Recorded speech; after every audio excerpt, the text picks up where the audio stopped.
the talk of the town. He is the toast of the town. The toast. They're toasting him already. The burnt toast. He was on the Joe Buck HBO premiere talk show, the first talk show in Joe Buck's. Joe Buck's 2 Live. Joe Buck Live. Right. You know, they're making a big deal about Artie's language on the show, and it's weird to me because, you know, they have the cat house, like prostitutes fucking but guys. HBO's schizophrenic like that. Yeah. You know, like on certain shows, you're not supposed to do it, and somehow you're supposed to know which shows are for cursing and which shows aren't. What about Sex in the City? Right. They used to, I mean, the stuff on that show offended me. But then they'll have No, it something didn't. like the Bob Costa show, which never had any cursing in it. I know, but they said, okay, I mean, they said do anything you want. Well, I think they're schizophrenic in the sense that I think Joe Buck was going for more of a Letterman-esque kind of talk show where they talk sports and hang out. And Right, because if you watched it, it was the Costa show. There was never any cursing. I do believe, though, that these guys, when they booked you on the show, you know, sort of thought that you would be a talk show guest in keeping with your Letterman appearances and your Conan appearances and stuff like that. I think they probably were really blown out by the language, but nevertheless, they should have said something. Right. They shouldn't have said "go to town." They gave me no guidelines. Listen, I mean, this is crazy. I did an interview with the New York Times yesterday. Like, I mean, about this? Yeah. Well, it's a big story in the sense that you went on, and HBO is now upset with you. Right. Oh dear. And in fact, I was reading the paper today. They've blacklisted Artie from HBO Sports, which wow. I don't think. Well, geez, Artie, I'm sorry for you. I don't know how that would affect your career, but maybe it would. I don't know. Look, me blacklisted from anything could affect my career, sure. The HBO Sports Department's a major plank. Here's the article. HBO wipes hands of Artie. Artie Lange meet the HBO blacklist. Lange, Howard Stern's radio sidekick, is persona non grata at HBO Sports after his profanity-laced segment on Monday's premiere of Joe Buck Live. I tell you what, I never knew who Joe Buck was. Now I do. Yeah, I mean, there's something good that came out of this. Sure. He can go do as many Howard Stern shows as he likes, but he will no longer appear on HBO Sports or Joe Buck Live, HBO Sports President Ross Greenberg told the Post yesterday. Wow. Well, that's the greatest news ever. I can do as many Howard Stern shows as I want. How does Ross know that you can do as many shows when as you want? When did he get permission to do this show? He's executive producing this show. He's the president of Hollywood. Howard, if that's true, and you make that decision, I couldn't be happier about. We don't have any interest in his world. That's a quote from Mr. Greenberg. You have your own world. Lange appeared with actor Paul Rudd, barely. Paul Rudd didn't get a word in. But they weren't trying. Did you see them struggling for words? No, Howard, they had a good time. They went, they both loved it. If you watch it, the crowd is guffawing. Like Michael Irvin is laughing. Like, look, I'm not going to say this about a normal appearance, but I have to defend myself. Like Jimmy Kimmel texted me yesterday. He said, "Dude, that appearance was epic. They should have you back on every night."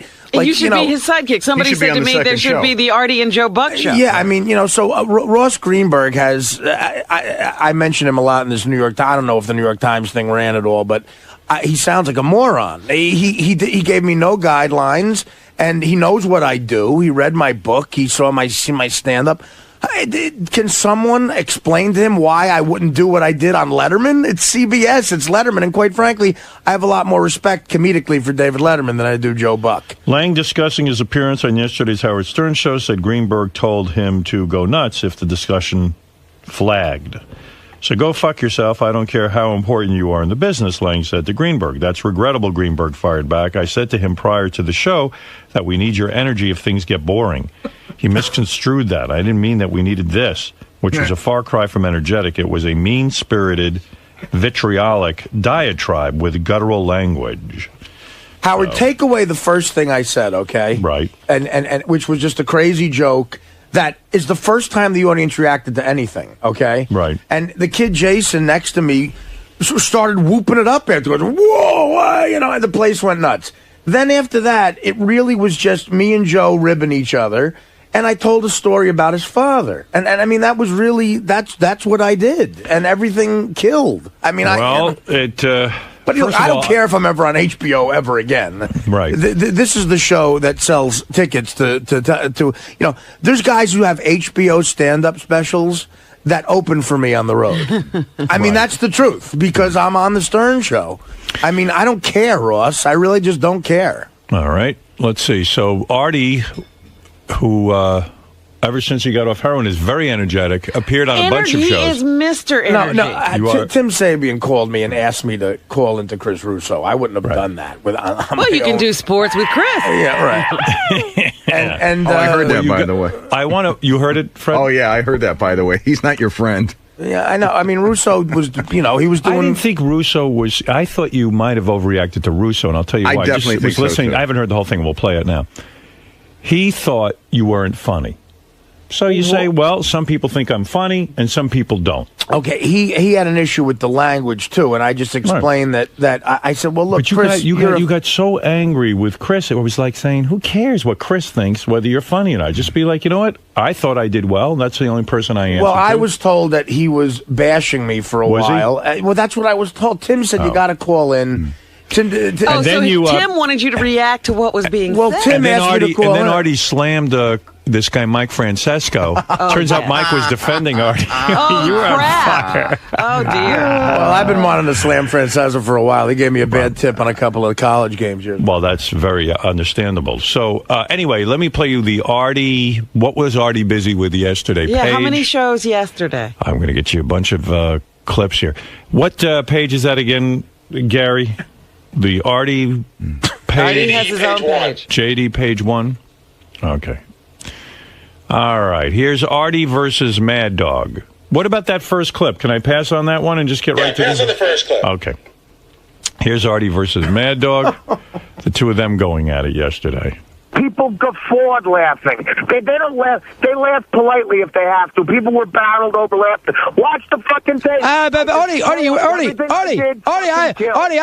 I'm a big fan. You were not funny. I'm sorry. Yeah, I mean, I'm a big fan of yours, Artie. I watched. You were not funny. That was not a funny set. That was not a funny 8 minutes. I'll tell you what, Chris, I'm a big fan of yours about sports, but you don't know shit about being funny.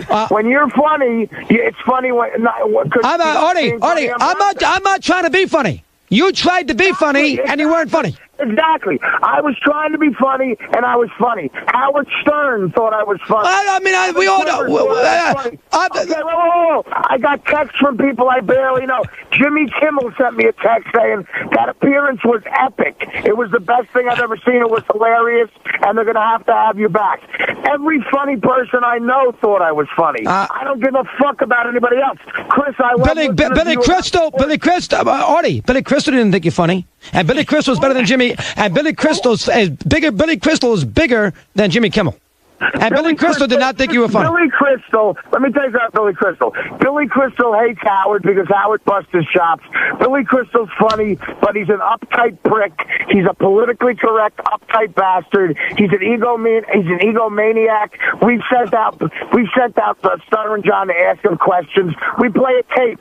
Oh, Howard's not funny. He says, I think Billy Crystal is unbelievably talented. Wait. Wait, let me talk. I think Billy Crystal is unbelievably talented. His stand-up is unreal, but he's full of himself, and he's taking it too far. I'm a Yankee fan like him. Now he thinks he's Mr. Big Shot, Mr. Pretentious, Mr. I Meet the President, so I don't give a fuck what he thinks is funny. I give a fuck what my fans think are funny, and they thought it was funny, Chris. Artie. And I don't care if you think it's funny either, even though I'll listen to you talk about the Jet-Giant schedule and what the record's going to be, but don't tell me about being funny, and I won't tell you about... Well, but Artie, you need a guy.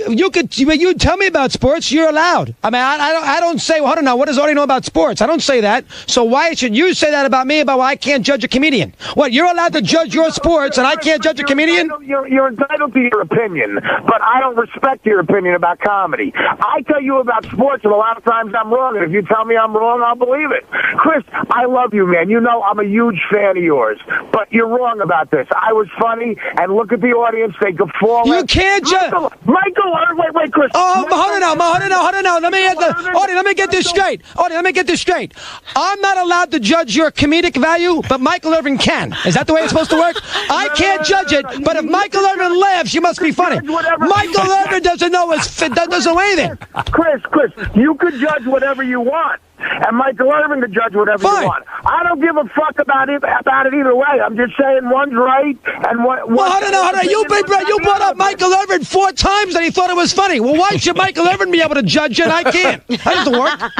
Michael Irvin's not a comedian. Well, why can't he's a football player. A retired one at that. I'll tell you what. He's got no credibility with comedy. Chris, you're gonna let me talk? Yes, go ahead. Got to answer the question, though. Because, Chris, I met Michael Irvin, and quite frankly, he's funnier than you are. That's how it is. You're funny, and you don't. Michael Irvin can't get a job in the media business. ESPN fired Michael Irvin. Nobody wants Michael Irvin on. You're making Michael Irvin's a big talent in the broadcasting field. Why the fuck was he on?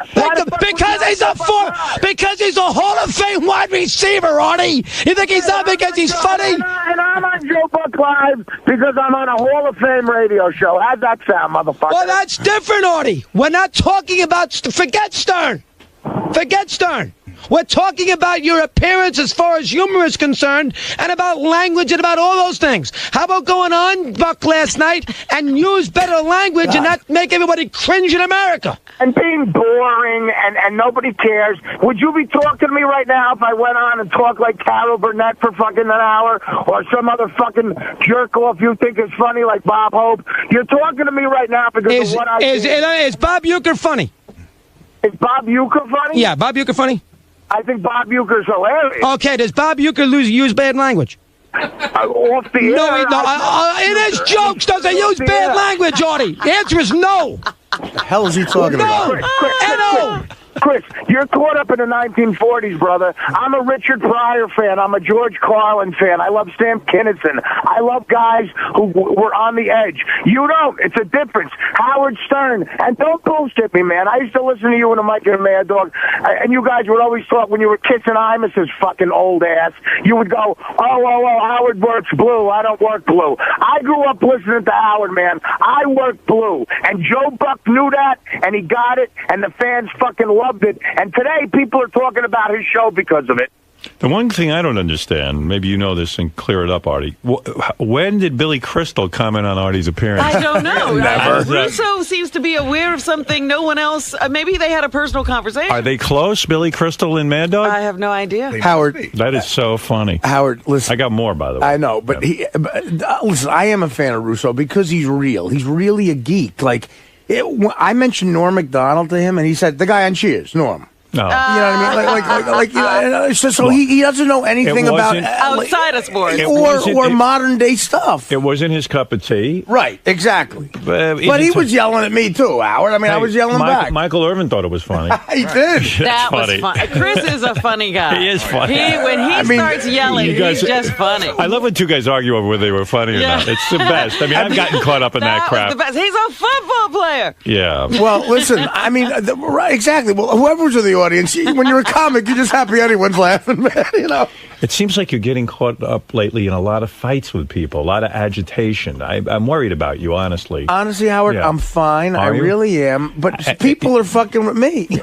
But I don't know. You think everyone's fucking with you. No, I'm fine now. You are? And I'm in therapy, and it's starting to work. It's working? Did you talk to your therapist about this? I have a shrink session today. And, good. Good. How long? I love the guy. He's finally back from his honeymoon. How many hours is the session today? It's going to be about an hour and a half because I have a book signing tonight, so I have to calm down. Right. But I have so much anger in me. I do. Boy, I have anger in me, really do. and I'm working on it. Okay. What is it, Fred? I have a couple of thoughts. Book a triple session, number one. You got it, Fred. And number two, I heard that exchange yesterday, and in my opinion, Russo has no credibility whatsoever to judge who's funny and who is not. No, you're missing the point. But it's his opinion on He is commenting on what he thought was funny. But the difference in the argument, too, is he's commenting directly on what Artie does for a living as opposed to what's funny, and Artie's not commenting on what he does. What if Artie would have come out? He does. Artie says I don't say he does a bad Artie job. says he's a fan. I don't say he does, but what if he called in and says, I don't think you're doing a particularly He says good show he today. likes Artie. He's a fan, but he didn't think this performance was his best. I think that's a nice little cop-out when people want to say something shitty about you.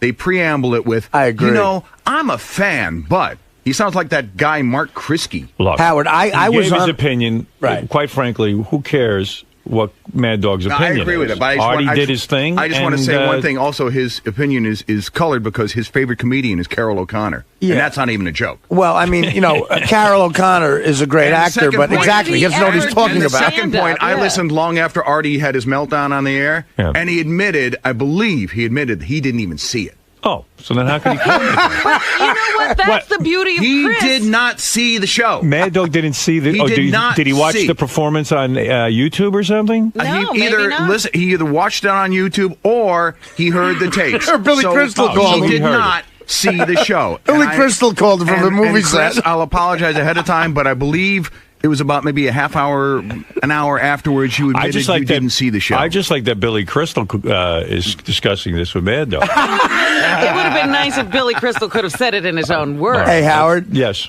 First of all, before a Springsteen concert, I went on Mad Dog's show a couple weeks ago. Right. And what I did on the Joe Buck show compared to what I did on Chris Russo's show looked like Romper Room. I mean, and he hugged me afterwards and said, that was great. I loved it. I mean, this is satellite radio. I am a dirty comedian. I admit that. I'm not as smart as Jerry Seinfeld, I guess. I'm not as smart as... But when you go on, let's say, Paul Letterman or Conan, you do not work dirty. You're able to do both. I can do both, That's yeah. right. But on HBO, I figured, what the hell? Let it loose, man. Right. Why not? All right, here's Artie versus Mad Dog round 2. Oh, boy. Artie, can we calm down with the language on that kind of show? Can we do that? Listen, it's HBO, Chris. I will never listen to you with comedy advice, okay, buddy? You pick up my DVD, I curse like crazy. It's rated NC-17. But I know when I buy your video. Artie, I know when I buy...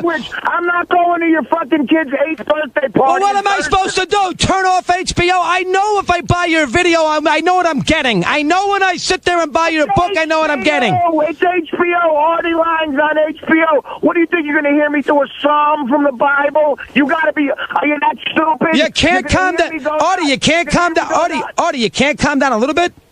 You can't calm down a little bit right now either? I'm fine. You can't calm down a little bit, Artie? You're not fine. You're not fine. You know what, Chris? No, I like to go over the line. I like to shock. I like to be funny. I like creating uncomfortable shit, and I love conversations like this. This sells books, man. I'm a businessman, too. My book went through the... I'm number one on the Google Trends today. I don't give a shit about shit that much, except I want to be funny in my own way. I'm not censoring myself for anybody. This is like Lenny Bruce shit, man. Lenny Bruce got arrested, so I'm allowed to curse on HBO, and I'm going to fucking honor that. Howard Stern went through hell to be able to get me to... Howard Stern got FCC fines. Howard Stern's the reason you're allowed to talk like this on the radio right now, and I'm going to honor that. I'm not using bad language, Artie. Artie, listen, I love Howard. I don't use bad language during a talk show. You love Howard. There was different shit going on a few years ago with you and your fat fucking... Oh, we got to leave Mike alone, Artie. Please, that's not fair. Don't get on Mike. It's not his fault. Mike's fat ass is giving me shit. I saw Mike once at a Knick game. I couldn't believe they didn't sell him 3 seats. His ass was so fucking... Oh, Artie, come on, don't pick on Mike. What did Mike do? Mike didn't do anything to you. I'm not picking on Mike, but he's picking on me, so I'm hitting... Well, when is he picking on Artie? Chris, let me tell you something. I'm from the streets. You hit me, I'm hitting you back. When did Mike pick... In 20 years that I was with Mike, he never mentioned you once. When did Mike pick on you? I got a bunch of phone calls saying Francesca's stressing you, so guess what? Did you... Artie, did you hear it yourself, or are you going by what your friend told you? Oh, right. I'm sure my friend would call me up. Well, I mean, people like to cause... Artie, people like to cause dissension. Yes, friends will call up. Yes, friends will say... People say things to get a reaction. That's what people do. Chris, don't teach me about radio. I know people make shit up, but there's no way. I guarantee you Francesca gave me shit, just like you're giving me shit. Not in 20... Artie. I give a fuck about Francesca. I give a fuck about you, so I'm calling in. That's it. I mean, I don't have proof, but you know what? Whether I have proof or not, Francesca... Listen, here's what I'd say. Listen, one thing. Whether I have proof or not, Francesca still has a big fat ass. No, I mean, listen, heavy. I'll buy that, but I mean, 19 years, and I worked with Mike for 19 years. He never said a word about it. He never. I know. That's not what I'm talking Well, the about. last You 8 listen to months, me, if he I'm said talking something, about I don't know that. He didn't say a word about me because I'm not famous enough. But today I made news in his fucking world, so he said something. So I'm Oh, I saying said back. something. So now you didn't tell me that. You said something today? He said something? Yeah, I just tried to, but you keep screaming like a crazy person. Like Bruce just started playing Prove It All Night. I mean, shut the fuck up and listen. Francesca trashed me today, so I'm trashing him back. Oh, I didn't realize. Well, you didn't say. I didn't hear you say. Nobody heard you say today. I thought you meant over the years. Because you're screaming too loud like a fucking broad. Calm down. So then Artie was done and then called Mad Dog back to apologize to Francesca. First of all, I don't know what happened because 40 people told me Francesca trashed me, and then a caller called up and said that he didn't. So no, I don't know what happened exactly. So here's Artie apologizing. Calling back with an By the apology. way, Howard, Yeah. that was the most ridiculous conversation I've ever heard. in my life. Crazy. It was Artie, go ahead. Chris, I'm sorry. Listen, the guy who just called up and said Francesca actually thought I made the show good. Now I feel bad because I made the mistake of listening to a friend. I apologize to Francesca. I don't know the guy, but I'll tell you what, he's right. It was a bore fest. It was a snooze fest, and maybe I thought I had to hit a home run instead of a double to right.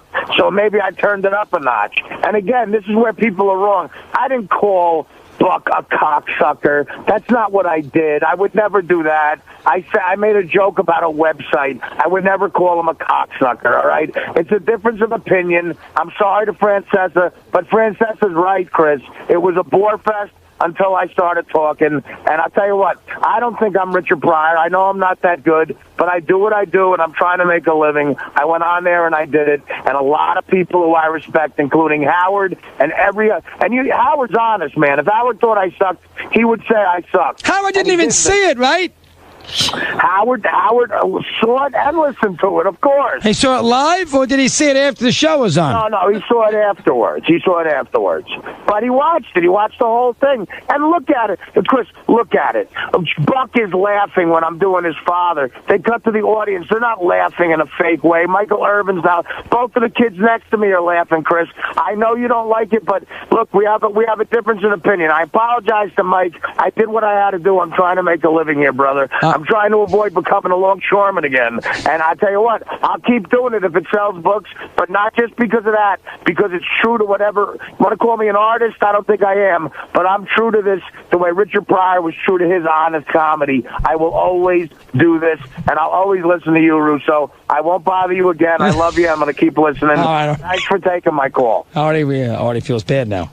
Artie was feeling bad, and is it true Mike Francesco really had to buy 3 seats at the stadium? Well, it's expensive, too. Like Right. $2,000 to see. Well, there you go. I mean, you must be a little bit worn out, huh? I am, Howard. You're yelling and screaming and I carrying feel on. a fraction of what it must be like to be you when you get a lightning rod of stuff. Like Well, it's like I mean, but the New York Times called me. I mean, there's a war on. You're like Crazy Alice. You're yelling and screaming on all these radio shows. Well, I mean, again, So- I would never. Has he become Crazy Artie? Crazy Artie. Shut the fuck up, crazy motherfucker! Fuck you, motherfucker! Chris Russo, fucking cocksucker! Chris, you ain't no Italian. You ain't no Italian. Fuck you, hi, Fred. Dick, don't you? You suck dick, don't you? I'm leaving that to cocksucker. Listen, Howard, I wouldn't have This is called. what, I wouldn't have called if Tim asked me to call. What I thought was really wild was that HBO now, on their website, bleeped the entire thing. Like Oh, in they the- have bleeps in it? They're uptight about the language that was used. I which- guess their sports area is where they don't curse. I guess. I don't know. Well, I think they want to be, they're a little schizophrenic, as you said. They want to be a bunch of different things, HBO Sports and HBO Regular, and, they're the dirty channel.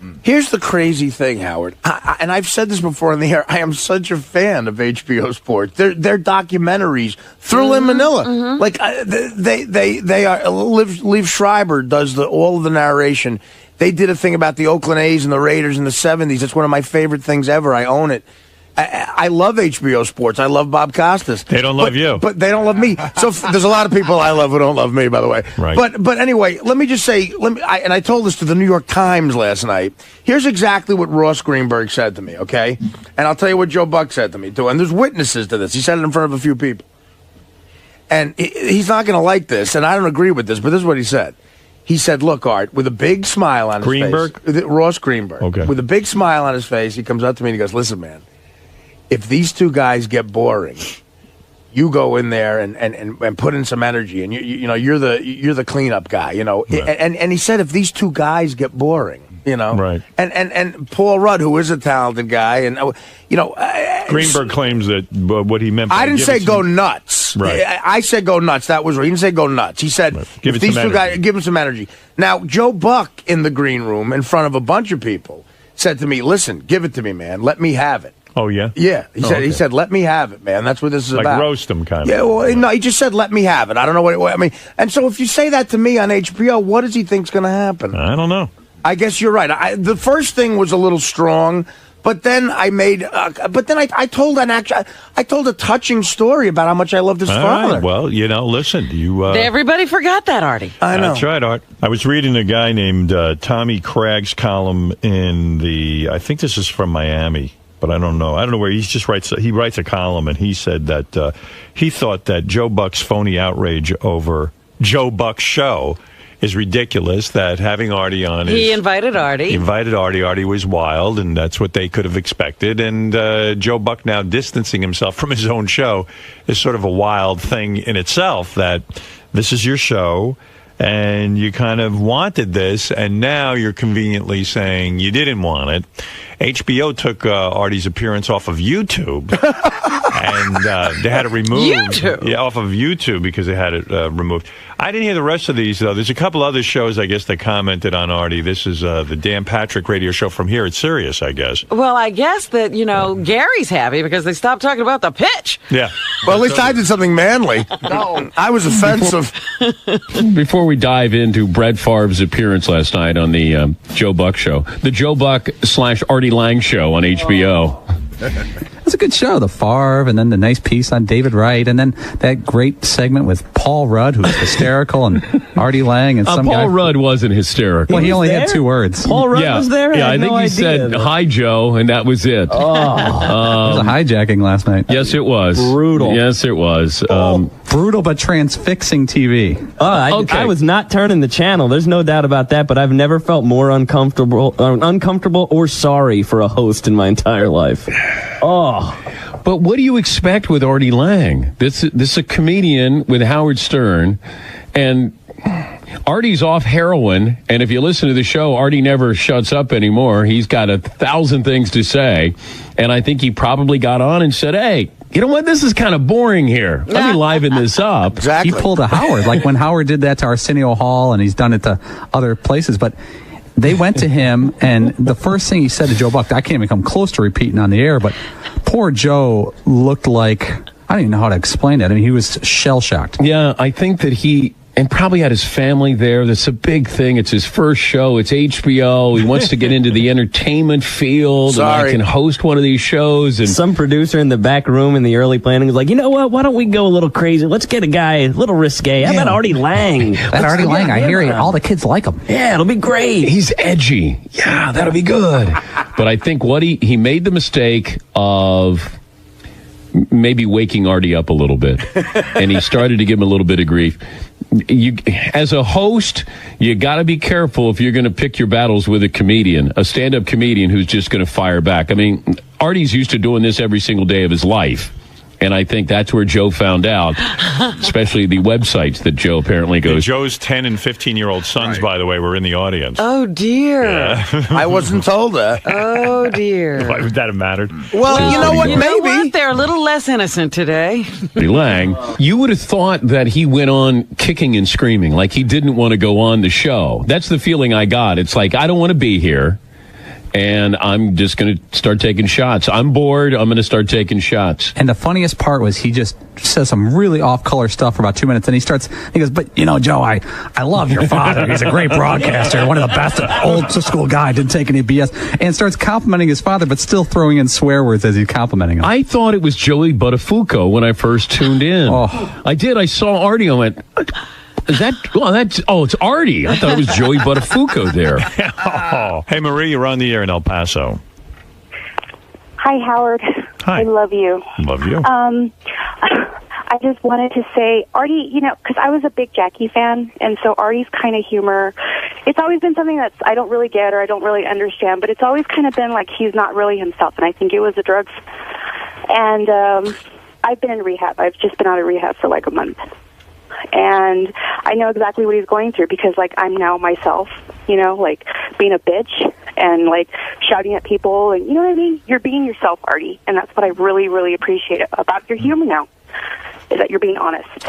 And that's what makes it really funny. Okay. No, I guess she likes you. That was a weird turn, but thank you, sweetie. She back into it. I wonder how many times HBO will rerun this disgraceful episode. Right. I don't know. It sounds like they're bleeping it, but it is on their website. It's still there. I know it's bleeped somewhere. Some people write me letters now about this whole thing, and can I say something I'm trying else? to understand it, and I think somewhere it's bleeped, and YouTube took it off.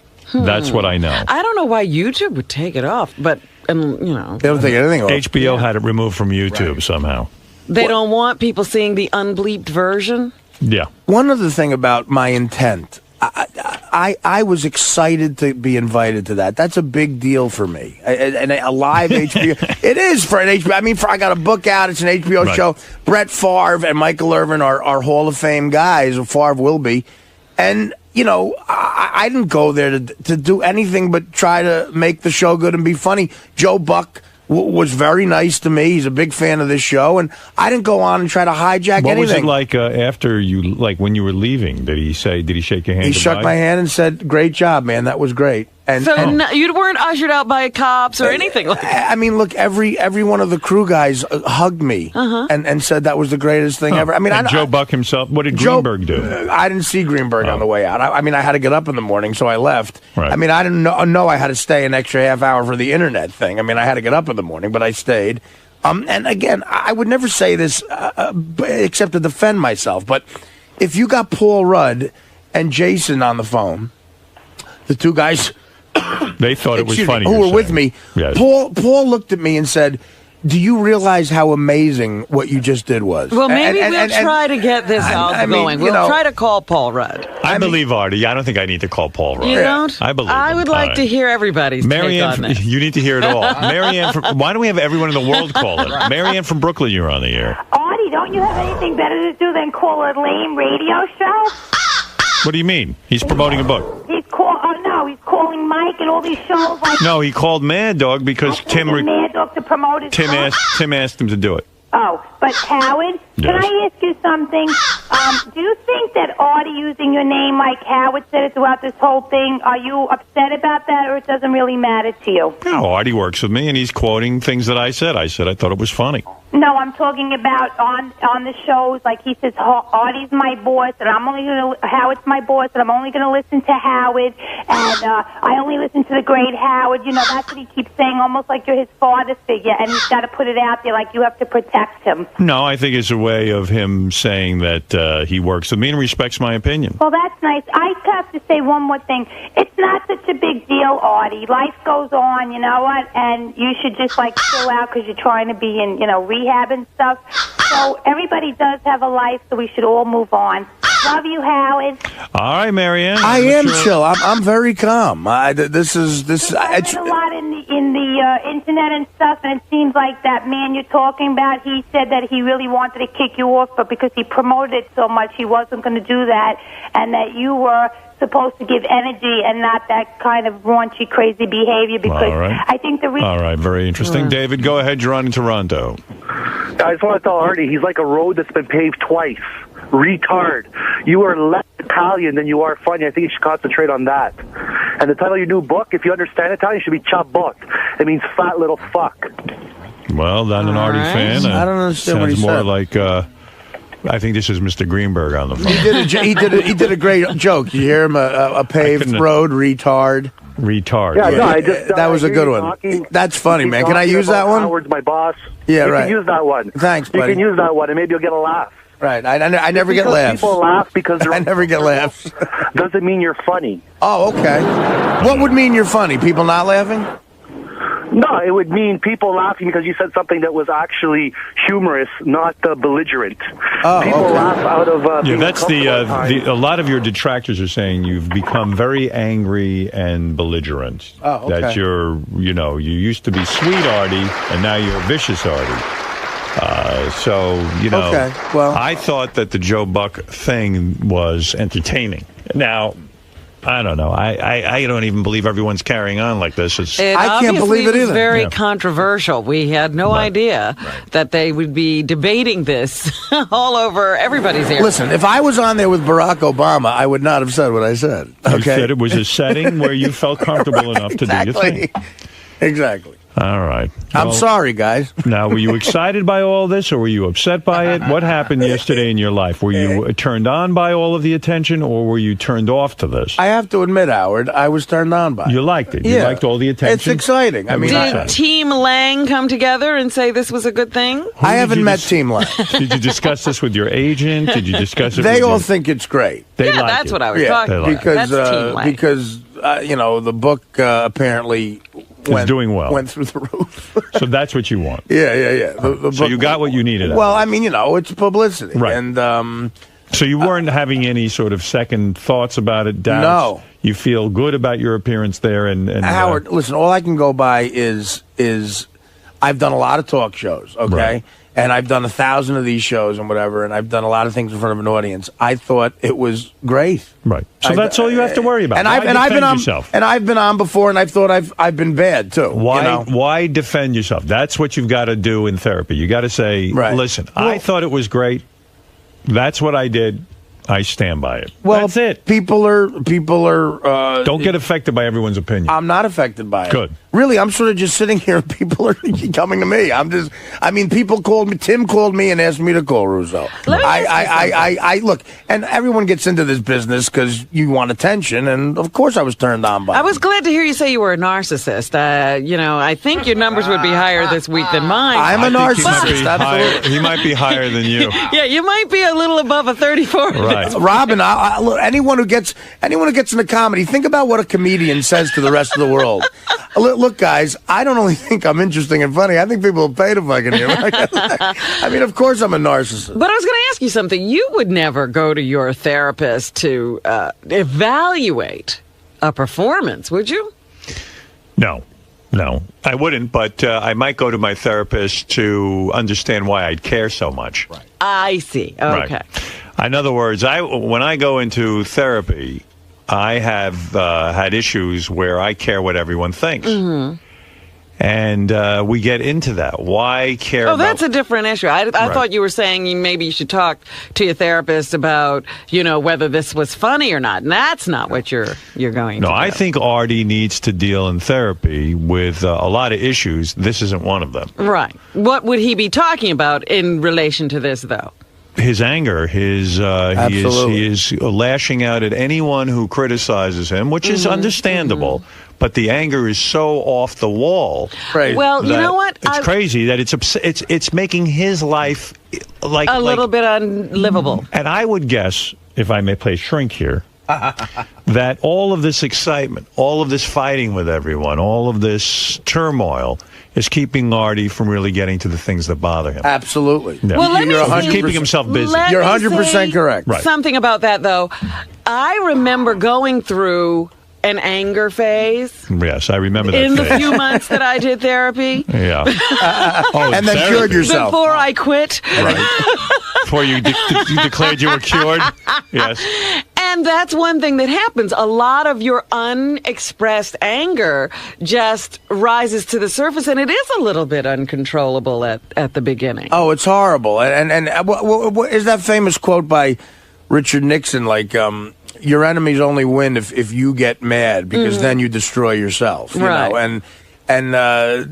Look, Howard's right. I have anger in me that's tremendous, and it's about a bunch of things. And thank God I found a therapist that I like. Like, I really like. I call him on the phone when I can't see him. If I'm on the road. So I'm working on it, man. I believe that you need to be in therapy 5 days a week for now. Okay. No, I'm not making a joke. I don't understand. Is it structured therapy? What are we talking about? It's a psychotherapy. I believe that Artie is involved with. It's intense. And it's But is it structured? Like we see each other on this day at this It's twice a week based on his schedule and mine. Based on Based on you don't have a set appointment? In the beginning of the week, he'll say, I have this day, and I'll say, okay, let's do it that way. What about locking into 3 or 4 times a week at a set time? I'll bring that up to him today. Yeah. Okay. That would be the move because I think you could, get through this a lot easier, maybe dispel a lot of that anger I think he's in therapy. I think I'll get through a lot of money, too.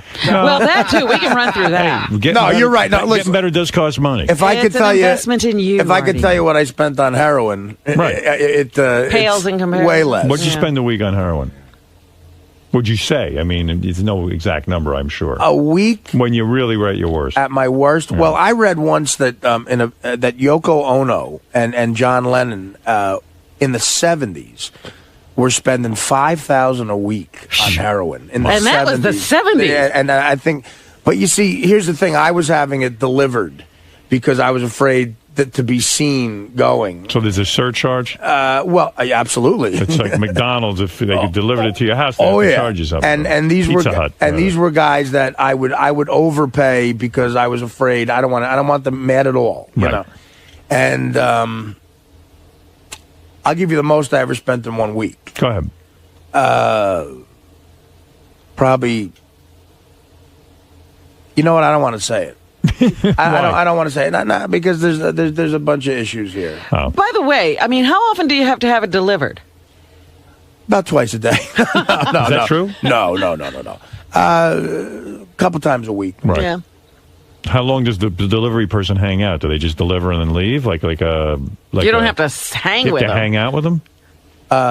Sometimes it gets uncomfortable. Yeah. Sometimes they use bad language.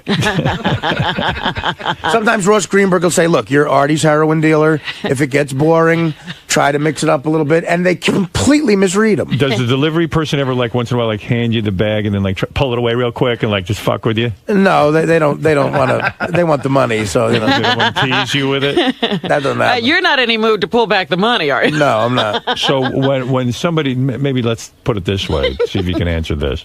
When somebody's habit is bad, like what generally would they spend a week? Well, here's the thing. I mean, never 5,000 sounds incredible. I never shot it. Right. I believe John and Yoko were shooting it. You go through it way quicker. Right. So, I would say even adjusting $5,000 a week now would be a shitload of money to pay for heroin because heroin's cheap. Could you have spent $7,500 a week?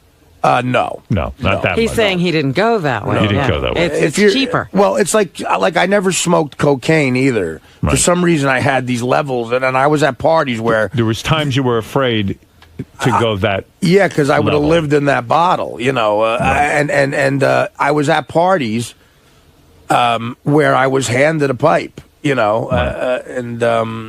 I just said no to that somehow because I thought that was another level. And if you smoke coke, God, the money just goes because then you just get rid of it so quick. Do you think you're insane? On some level, sure. You do. Yeah, I mean, qualified. Are you insane? Do you think you're insane? No, I don't think I'm insane. In other words, do you think you have a death wish? Oh. Which would be insanity. I think, yes, I know that. Right.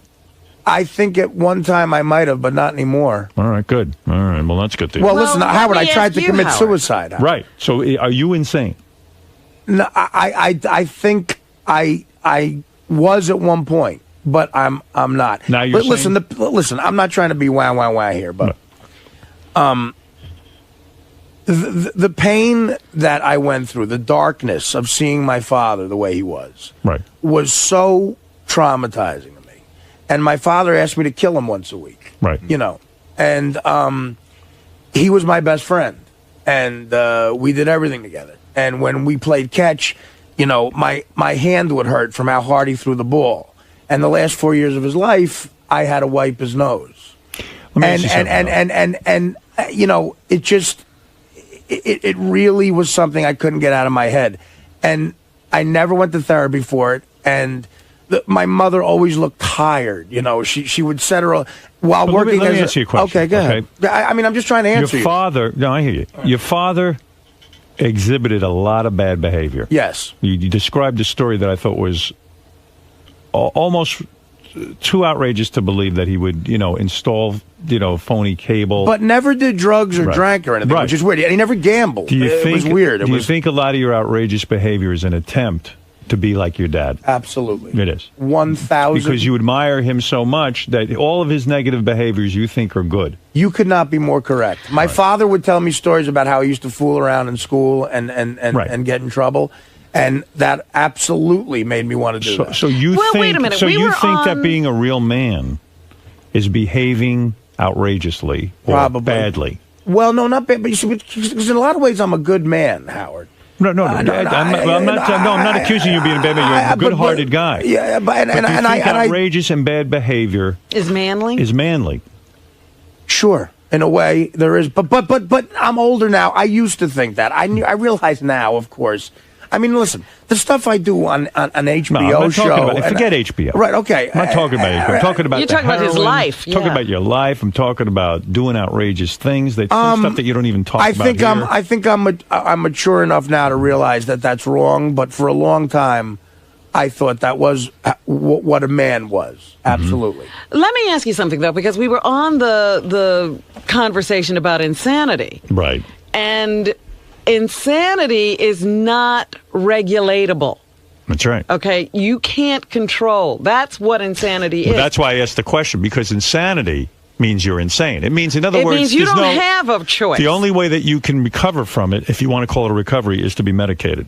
Right. You have to be controlled outside of yourself. Absolutely. So You can't say, today I'm not insane. right. So You are if you're insane, that's it. there's no cure. I was insane yesterday. No, there isn't. That temporary insanity defense. What do you think of that? That's why I asked you if you think you're insane, because Well, do you think I'm insane? I'm not sure. I'm thinking that something's going on where my recommendation, and I don't say this lightly, the reason I said you should be in therapy 4 or 5 days a week is to find out what's really going on with you. That Right. You should know what's going on with you. Right. In other words, you're an older guy with the heroin and stuff. That's dangerous stuff. I mean, you're playing with fire. I understand. And I love you, and I don't want to see anything bad happen to you. I really mean that from the bottom of my heart. I know you do, Howard. So the thing is that if you are insane, let's assume you are, they can medicate you. Right. And if they medicate you, you'll have a good life. There are many people I know in my personal life who are, mentally ill. And people go shocked when you hear, mental illness. Oh, blah, blah, blah. Yeah, let me hit fuzzy I don't hills. want anything bad to happen to you. So if you are mentally ill, they should medicate you. If you're not, then you got to get to the bottom of this anger. But let me ask you something. Go ahead. Let me ask you something. Right. Because you tried to commit suicide, and that scares me. But I tried to commit suicide because I had just done coke for 3 days and I ran out of it. And so you might not be insane.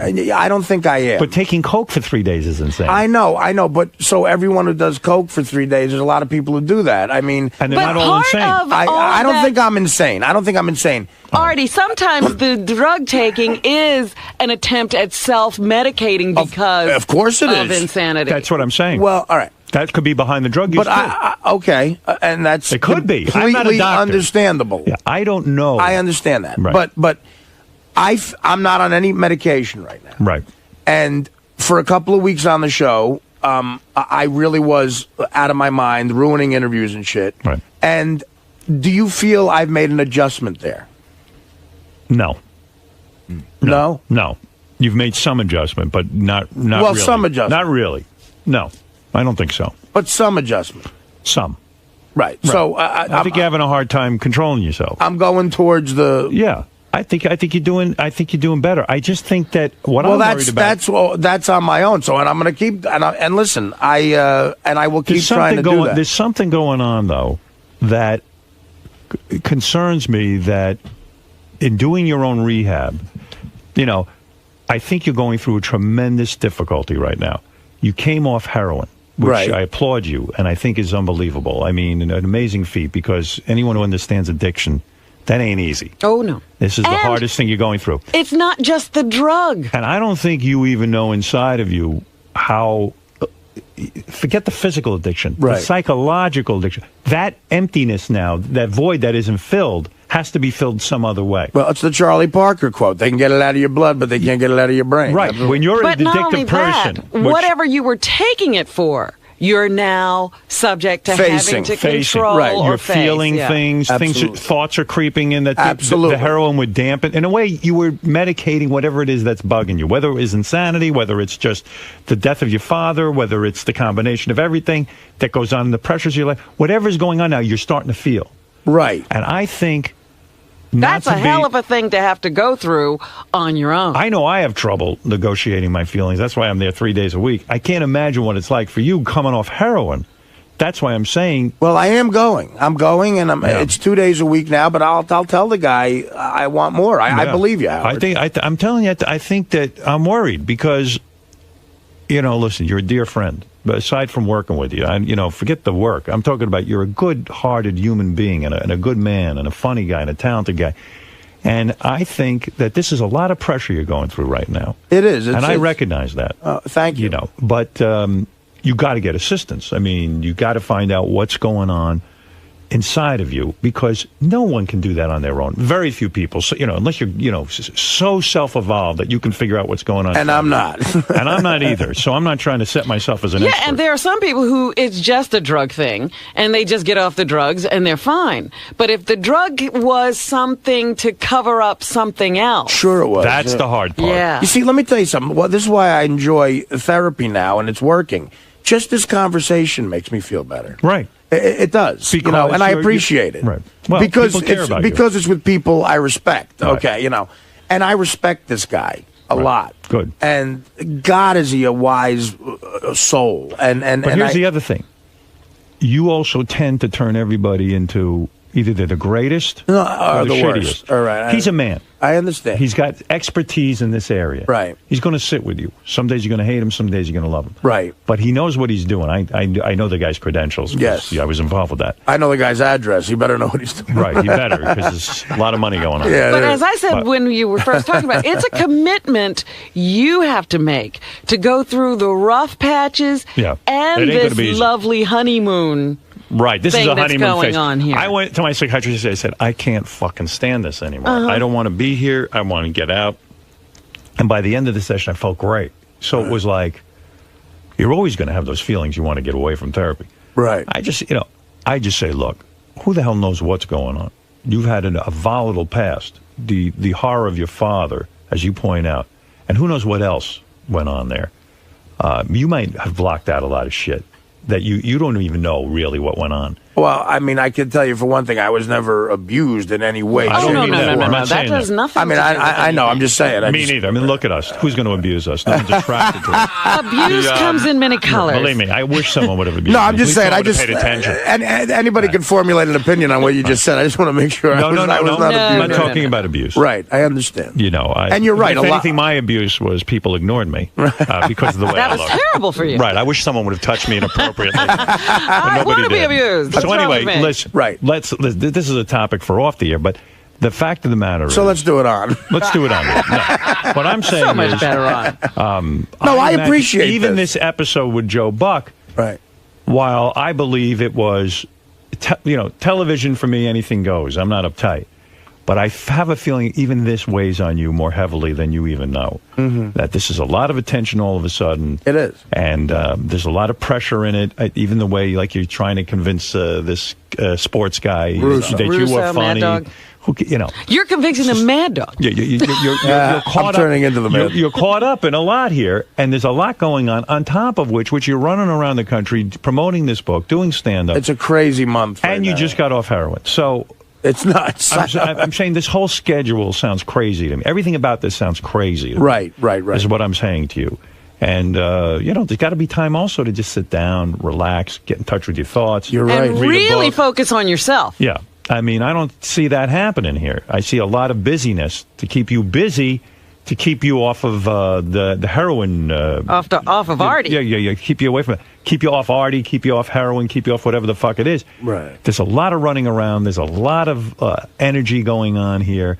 And I'm just, a lot of distractions is what they call it. And I hope the psychiatrist will sit with you and try and sort of say, hey, Artie, slow down. Learn to say no to a few things. Well, that's what he said. He goes, because I called him from L.A. and he's like, well, where are you going? Like, I told him my schedule. Right. And up until July 1st, it is crazy. And even with this show, it's like not everything has to happen at once. Like I always say to Artie, this is a long haul. We have another year and a half. Let's slow it down. Let's just take it easy. There's a lot of panic and pressure here going on. And I worry about you. And I've said this to you off the air, and I'll say it to you on the air. You're a friend, a dear friend. You're a good-hearted man. And I hope the audience doesn't forget that because, a lot of people are saying they hear Artie's anger. They hear he's vicious right now. You're a good guy. You're a good-hearted soul. And I know that about you. But I'm hoping and praying that you do take some time for yourself. Sit down. Yeah, okay, so you don't go away and do stand-up for a week, and it's going to cost you money for not doing stand-up, but who cares? I'd rather you spend the money, Right, go to a shrink, and sit there and talk about yourself, even until you're sick of talking about yourself, till you break through, until you get to understand what's going on, and let him understand who you are. Right. Because if the theory is that you're insane, good, get medicated. That's easy. That they can fix. If it's not insanity that you're doing this to Howard yourself. makes this all. Not everybody is capable of dealing with the medication either. That's right. It's not that easy. No, what I'm saying is this is complicated. So what I'm saying is, I don't think Artie's insane. I don't either. But I'm saying is, go get if I was insane, Howard, I don't think you'd keep me here. I mean, you don't know that for sure, Artie. I've seen him hire insane people. Yeah, but you know what? I'm sitting 2 feet from him every day. They couldn't keep the job. Insane people, listen. Right. I'm being dramatic for purposes on the air, but the fact of the matter is, we don't know what's going on inside of you, nor do you. You know what? You're right. I don't know what's going on inside of me. That's what's scary. I'm having somebody diagnose me and help me. And you know what? And for years, I pushed that away, and now I'm embracing it. All right, there you go. And it's a lot of credit goes to you for that, man, and I appreciate it. You found the guy, and I love the guy. Well, Artie, as important as all of this is. Yeah, but the one thing I would like to say is, because I much like Artie, I am fascinated by people who are out of control, because he's always talking about, his hero, Keith Richards and John Belushi, and, every hero he has, Charlie Parker, they're all crazy. And, and they were literally insane. That's right. And I was watching that Hunter S. Thompson thing, or Thomas, whatever his name Hunter was. S. Thompson. Fear and Loathing in Las Vegas. Well, I wasn't watching that. I was watching a documentary about him. Yeah. And the man's brilliant, but he's in pain every day of his life. And he's taking these drugs to try to get out of his own head. And eventually, it took a long time, but he eventually killed himself. And it was like, that's what I worry about with Artie, is the darkness. That's right. That severe. Well, that's why it has to be diagnosed. Well, and you can't get diagnosed in a day on something like that. So Hunter S. Thompson, I believe, blew his head off at the age of 60 because that's the exact age Hemingway did. I think he said Hemingway blew his head off when he was 60, and that's what I'm going to do. Believe me, guys, I promise you, I'm not in that place. I'm not there. All right. I'm not That's there. good. I'm far from it, as a matter of fact. I might be annoying, but I'm happy. By the way, as important as all of this is, there's something more important to discuss. Everybody is here for the Bang My Dad update. By the way, I saw these people. This was so funny. I saw them on the street yesterday as I'm driving. The 2 daughters and the father, and he had a smile on his face. Yeah, well, we'll find out what happened right after this. Let's take a break. Everybody calm down. Wow, that was a rough hour, man. Well, listen, you're the toast of the town. You're the man of the hour. I don't even care about that shit. I mean, I appreciate the last 10 minutes here, but... I promise you, I'm doing better, and I'm working on everything really hard because I want to be alive forever now. Yes. And I got a second chance. The doctor told me I'm lucky to be healthy. I always thought I was going to die from health issues, and he said, no, if you can control your anger and stuff and not destroy yourself, you'll be around for a long time. You might actually live. And I want to live for a long time. Well, that's good news. All right. Not to everybody on the Stern Fan Network, but I do want to live for a long time. The Stern Fan Network wants everyone dead. It is weird that it's getting this much attention, though. I mean, Joe Buck, if he pretends to be upset about this, I really think it's stupid. But again, I don't want to show any anger. There was one line in that whole thing, and it happened to be the very first line, right, that maybe Artie would take back or change it and make it a little less... I wouldn't take it back because it got a reaction. But Scott's right, it was strong. But if you take that line out, I don't think there's that much of a deal right now. Yeah, but I mean, look, I said the jizz line during the internet part. Maybe we're desensitized because where we were, but I tell you, we all fucking laughed. And everyone in the crowd was laughing. Yeah. I mean, did you hear me bomb? I didn't bomb. You know? No. Yeah, Ross Greenberg did not return our phone call. Of course not. Ross Greenberg, I don't think is operating on a ton of brain power. Oh, you had your physical? Nah, just preliminary? Yeah, I got Blood this work? really nice woman came by and took my blood at 5 o'clock in the morning. Otherwise, I would have had a fast all day.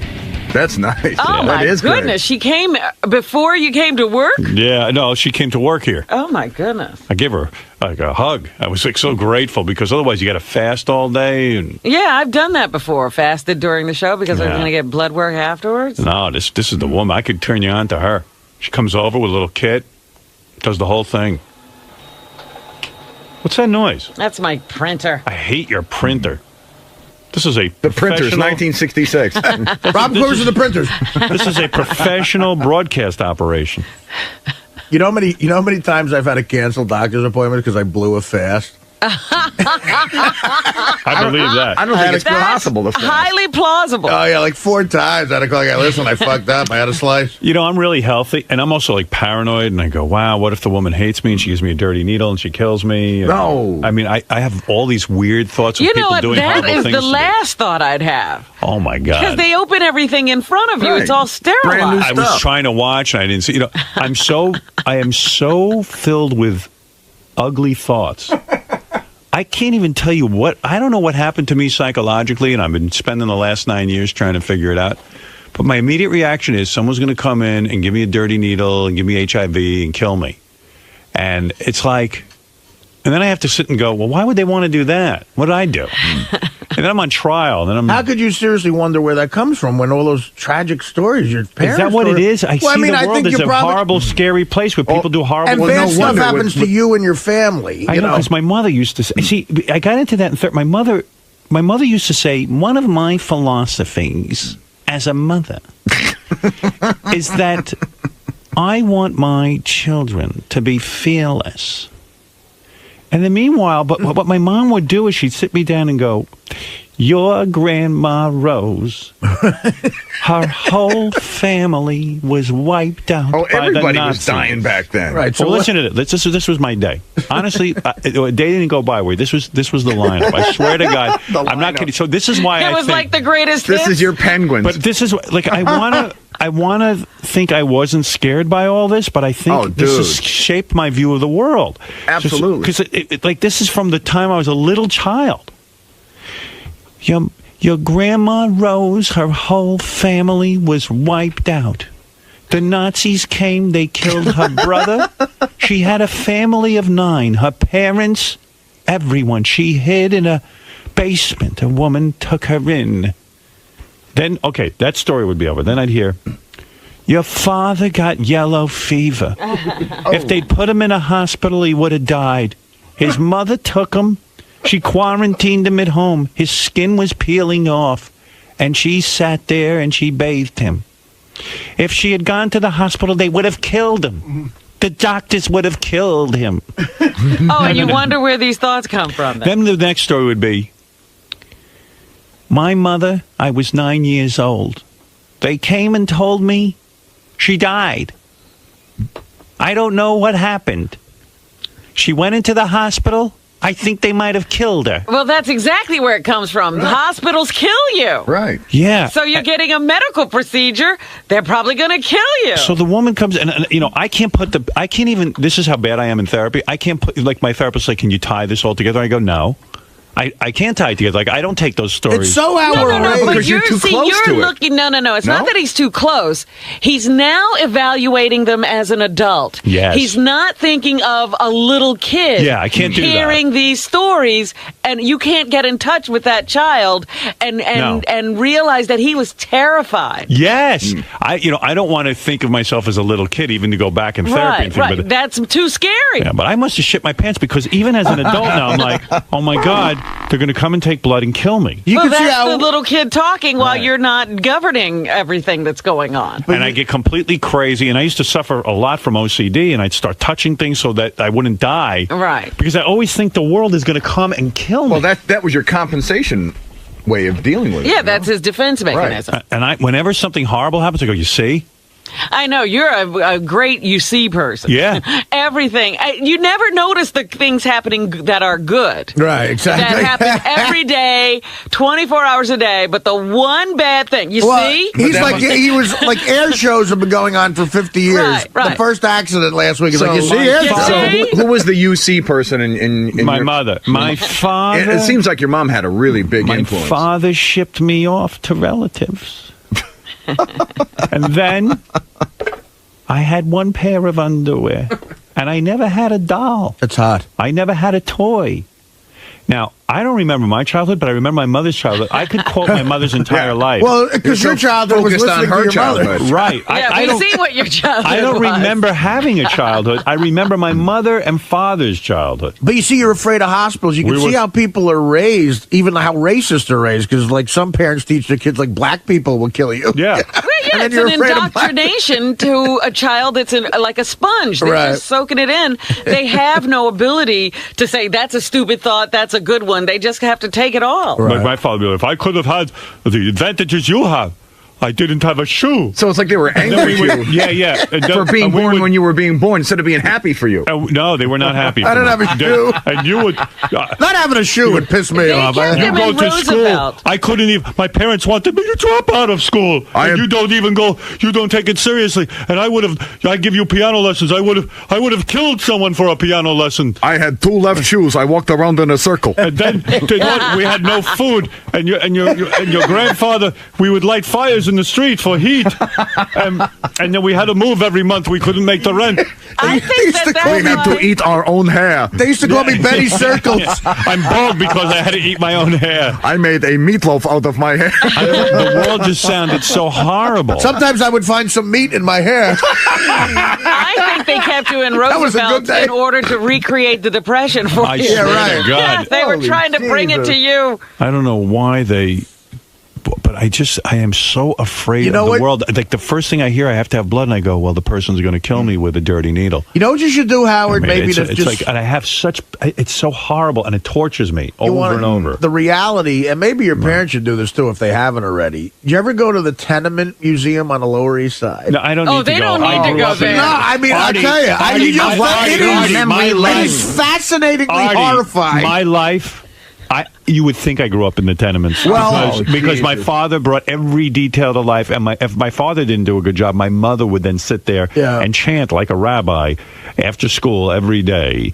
Then I only had my sister, and when my sister died, I lost everything. It was And almost then- like those recitation of prayers. Yes. Where they go through the stages of every part of their lives. There was nothing in a recitation. good. There was nothing good in the family history. Then when I wanted to marry your father, my father said no.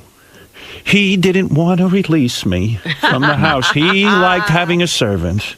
Oh dear, she was a servant? And then your grandfather remarried, and finally I had a mother. But of course, that relationship ended, and I had no mother.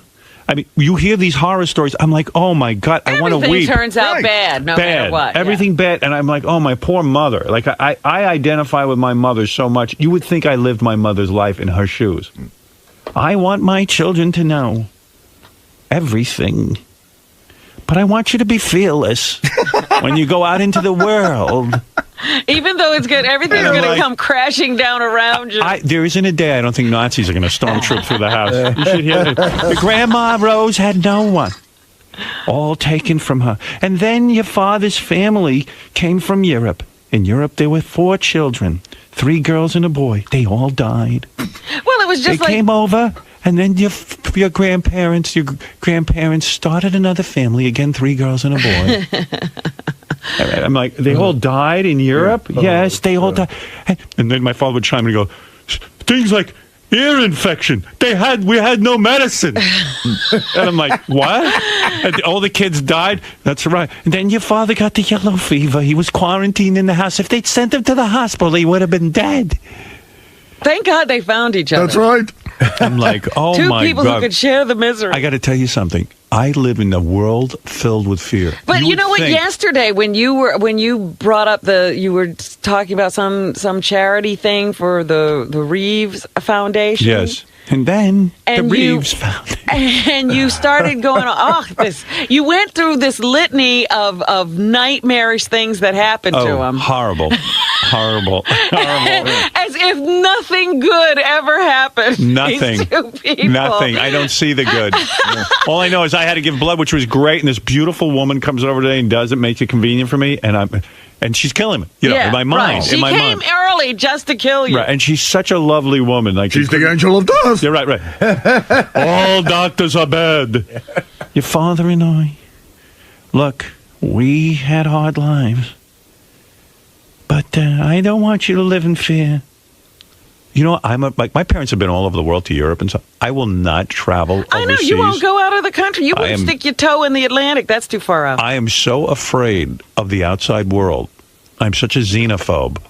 I am telling you, I believe if I went to Germany, the Nazis would... My psychiatrist had to go to Germany. I go, why would you go there? Something bad's going to happen to you. He goes, holy shit. Well, I'll tell you what. I went to Germany about 5-6 years ago, and there still aren't a ton of Jews there. No. There aren't a ton of Jews anywhere. Someone was telling, like Mel Gibson's father said, they all went to the Bronx. I think in the whole country, some guy over there was telling me there's like only 30,000 Jews still, and that's like nothing in Germany. Right. And you're thinking, like, what are they thinking? Why are they there? Yeah, why didn't they leave? Lots of opportunities. I guess so. But That's the story all over Europe. We used to have Jews. Here was where they lived. I can't, in each story, Yeah, Poland, too, I'm I brushing guess. over each story. And then your grandfather, he fought in World War I for the Austrians. But his sisters didn't want him to go in the army, so while he was sleeping, they put a pearl in his ear, and he went deaf in the ear. So I go, what? His family did that so he wouldn't go to the army? Right. Oh, my God. And he fought for the Austrians. Well, yeah, he lived in Austria. That's what they did. He was on the other right. You side. think he left here and went to fight for the Austrians? Oh, that's Right, yeah. It's just weird to hear a Jew fighting for Austrians. And then... Well, he couldn't fight. They put his pearl in his fucking ear. And take him out. Lots of Jews fought for Germany. Yeah. Then the yellow fever came. Your father was almost dead. His mother. And she doesn't even know that. She's created a whole fantasy about that for you. And then she'll go, then she didn't know anything. Yeah. Everything's unclear. It was like, and then your grandmother, she loved you so much. And she was taking a walk in the country with Grandpa, and a hit-and-run driver killed her. Oh, God. I go, what? What happened to Grandma? She was taking a nice walk. The driver didn't even stop.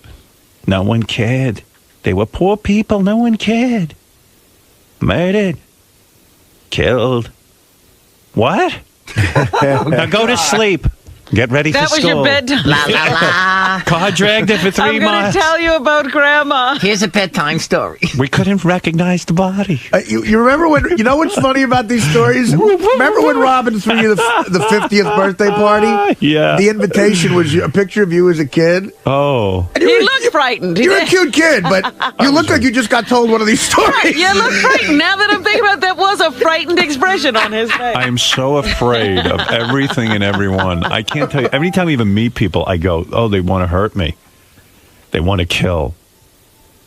They want to do harm. Well, what are you going to do about this? And how can I turn to anyone for help? Really? What are you going to do? I'm in therapy. Yes, but is it working? Come on. You're Yeah, still look at carrying me. on like this. Are you kidding? I mean, are you kidding? You know, I go home and talk in that voice. I hear that voice every day in my head. Mother? Mother, do you think they'll drop the bomb? Oh, yes, they will. Yes, they will. Of course they will. They did. They did. They dropped it on your Don't father. ask, He don't got the yellow ask. fever bomb. Uncle Dave didn't stand a chance against a V2 rocket. And then your Aunt Estelle, God rest her soul, I love her.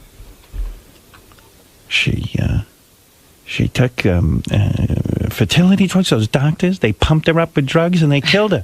They gave her cancer. There's no cancer in our family. But Howard, I go, what? The doctors did what? They don't know what they're doing. Howard, What? they don't realize nothing has happened to them since their childhoods, that they've had a pretty Yeah. uneventful life. Oh, yeah, no, they're fine. I'm the one who's still living it. That's because we're vigilant. I'm not afraid They're of not anything. fearful. I don't fear. And listen, and I'm like, well, okay. I'm the one who's taking You on took all this. all the fear. I feel I grew up in the Depression. I feel like I had no mother. I lost in my the mother at Nazi 9. war camps. I was in the Nazi war camp. I'm telling these stories over and over and over again. The psychological effect on me, I guess I wasn't strong enough to take it or something. I'm a little kid. If you were a kid, you're not I don't supposed know. to be. I crack somewhere. That's your other thing. Now you were supposed to be able to take it at 6 and 5 and 4. Yeah. You're crazy. No, what 4-year-old can fight off this? Listen, when I was 4 years old, and then Grandpa took us to the movies, he'd take out a knife and get into knife fights. And I go, what? People attack you in the movie? He sounds like a popcorn girl. He sounds like a fun guy. He got angry and he would stab. And I don't know. Maybe he killed my mother. I don't know. I go, what? They never found her. I mean, I said, what? But wait a minute, Howard. There's a central thing here. You have no sympathy for that child. None. Zero. He's a wimp. Deal with it. That's why you can't. I'm ashamed. You can't get over it. Yeah, I'm ashamed of that child. You won't even acknowledge that it was a 4-year-old, and he shouldn't have been able. He shouldn't have had to go through this. Number one. I'm ashamed of feeling like a 4-year-old. That's why I have a hard time in therapy. Oh, you're a mess. I'm a mess. I told you I'm a mess. You don't believe it. It's. Would you do this to your 4-year-old? Absolutely not, my children. I never did any of that. Then why would you think that you, as a 4-year-old, should have endured it and been able to handle it? I don't know. Listen. And you have to reclaim that child and love that child and accept and who that child. told you that? One of your fancy doctors, Let me Robin? tell you about Robin. Let me tell you about psychiatrists. Fuck that child. They don't know a thing. Dwelling in the past is no good. Meanwhile, who dwelled in the past? She did. Right. If they Dwelling knew. in the past, all things, this is that, and you've got to get on with your life. I went to a psychiatrist one time. She did? That's right. And believe you me, they know nothing. He tried to kill me. He pulled out a knife. Don't ask. Oh, my God. I'm leaving out half the shit. Yeah, but my point is, Don't leave out forget anyway. the shit. You have to say, look, I was 4 years old. I wasn't supposed to have to go through that. I guess, but all I know is I am so afraid of everything. That's why even anything I have... But you can't get over your fears until you acknowledge that you were traumatized. Yeah, I can't acknowledge. I don't believe it. What? I don't believe it.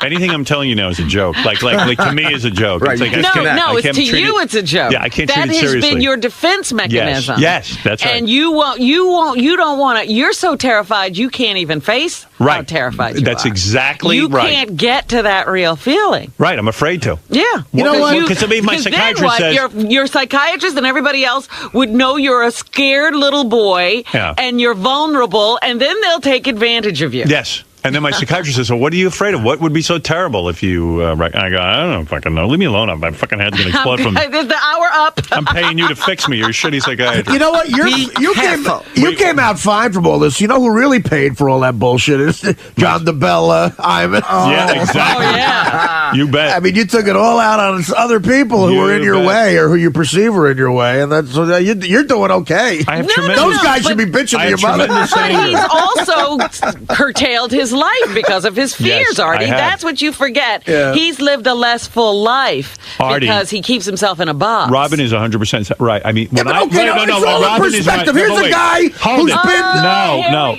go. Robin is to 100% Anguilla, right. every hot island. You're not every listening. little- Robin is 100% right. Even when I go somewhere now, I sit there and You can't fully enjoy I have a it. horrible time. That I would. And he I need won't to be leave the home. resort. He Right. gets to a place and he stays there. I won't even talk to those That I guys. witnessed in Tampa. I don't even.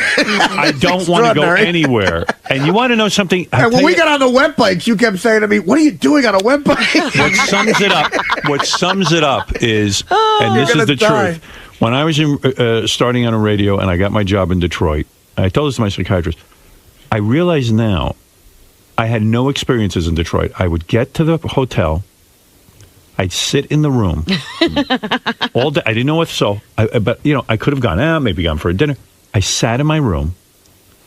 I would leave the room. They had a downstairs fast food place. I'd grab the food and bring it back up to my room, and I'd sit there and wait for the next radio show, just staring. I don't know what I did. And in the room. for a year you did this? No, for a couple of months. Because according to Private Parts, that was a time when you and Allison were separated for a little while? No, we were separated because she was finishing up her job in Hartford. Right. She eventually joined him. So you were alone for a couple of months? Being alone, I couldn't bear to be alone, and I would just sit there and wait.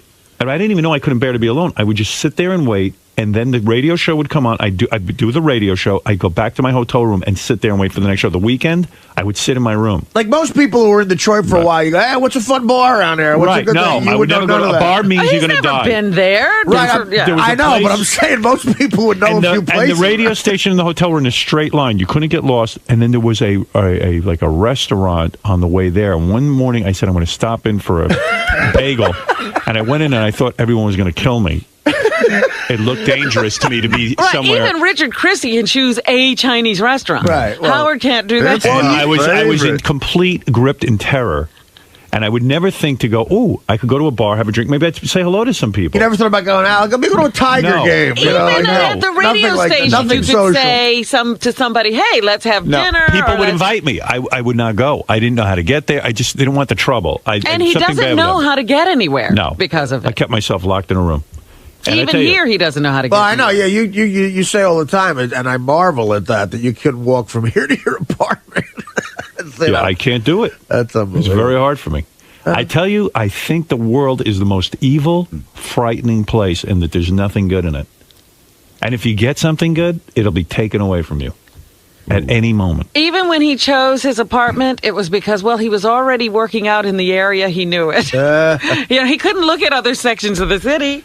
But there's a lot of people who would just deal with that. A lot of people would have that and just, become nothing. I mean, you actually made I don't know where a life where you have enough to accommodate how you are. Yeah, he basically brought everything into his little box. Yeah, right. Yeah, that's true.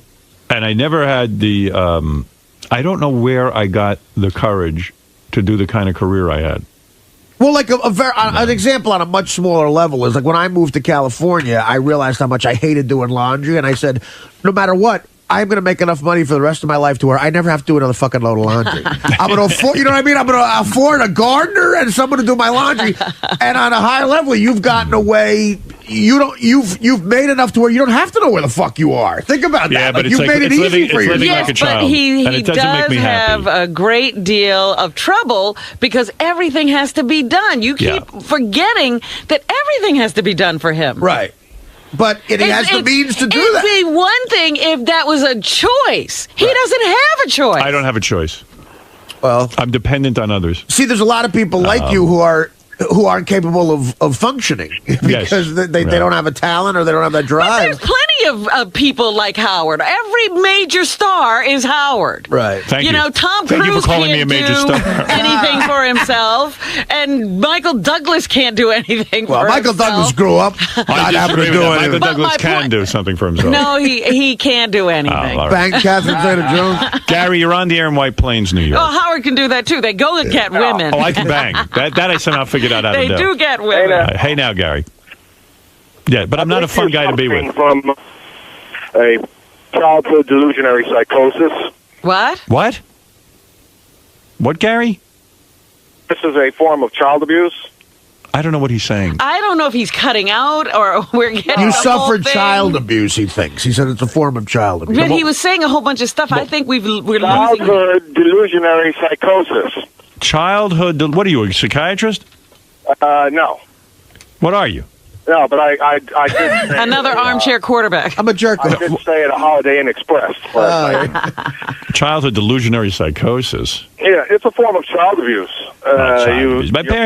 Your parents were torturing you as a child. That's the most politically correct now. Well, it wasn't an intentional torture. They weren't torturers. They just telling me their life story over and over again. They didn't know what the Look, and it's easy to fall into that trap. Every time I do like an interview or a therapy session, they ask me about my father, and a half an hour into it, I realize I'm bitching. I'm just bitching about my life, and I dread doing that to my kids. I dread if I ever have a kid, just bitching about everything that fucked up to them. Well, that's why you want to try to handle it it so you don't. It doesn't spill over. You know what it is, Gary, though? In a way, my parents, well, especially my mom, didn't have parents. So I became the parent so that she would tell these things to. Actually, it wasn't a parent necessarily, but a confidant. A confidant. I became her confidant. That they could share their thoughts with without fear of reprisal. Yeah, I heard the entire horrible story. Yeah, over and over everything again. she couldn't say to anybody else, she said to you. Yeah, so I really identify heavily with my mother and understand her pains. I understand exactly what scares her, and I've become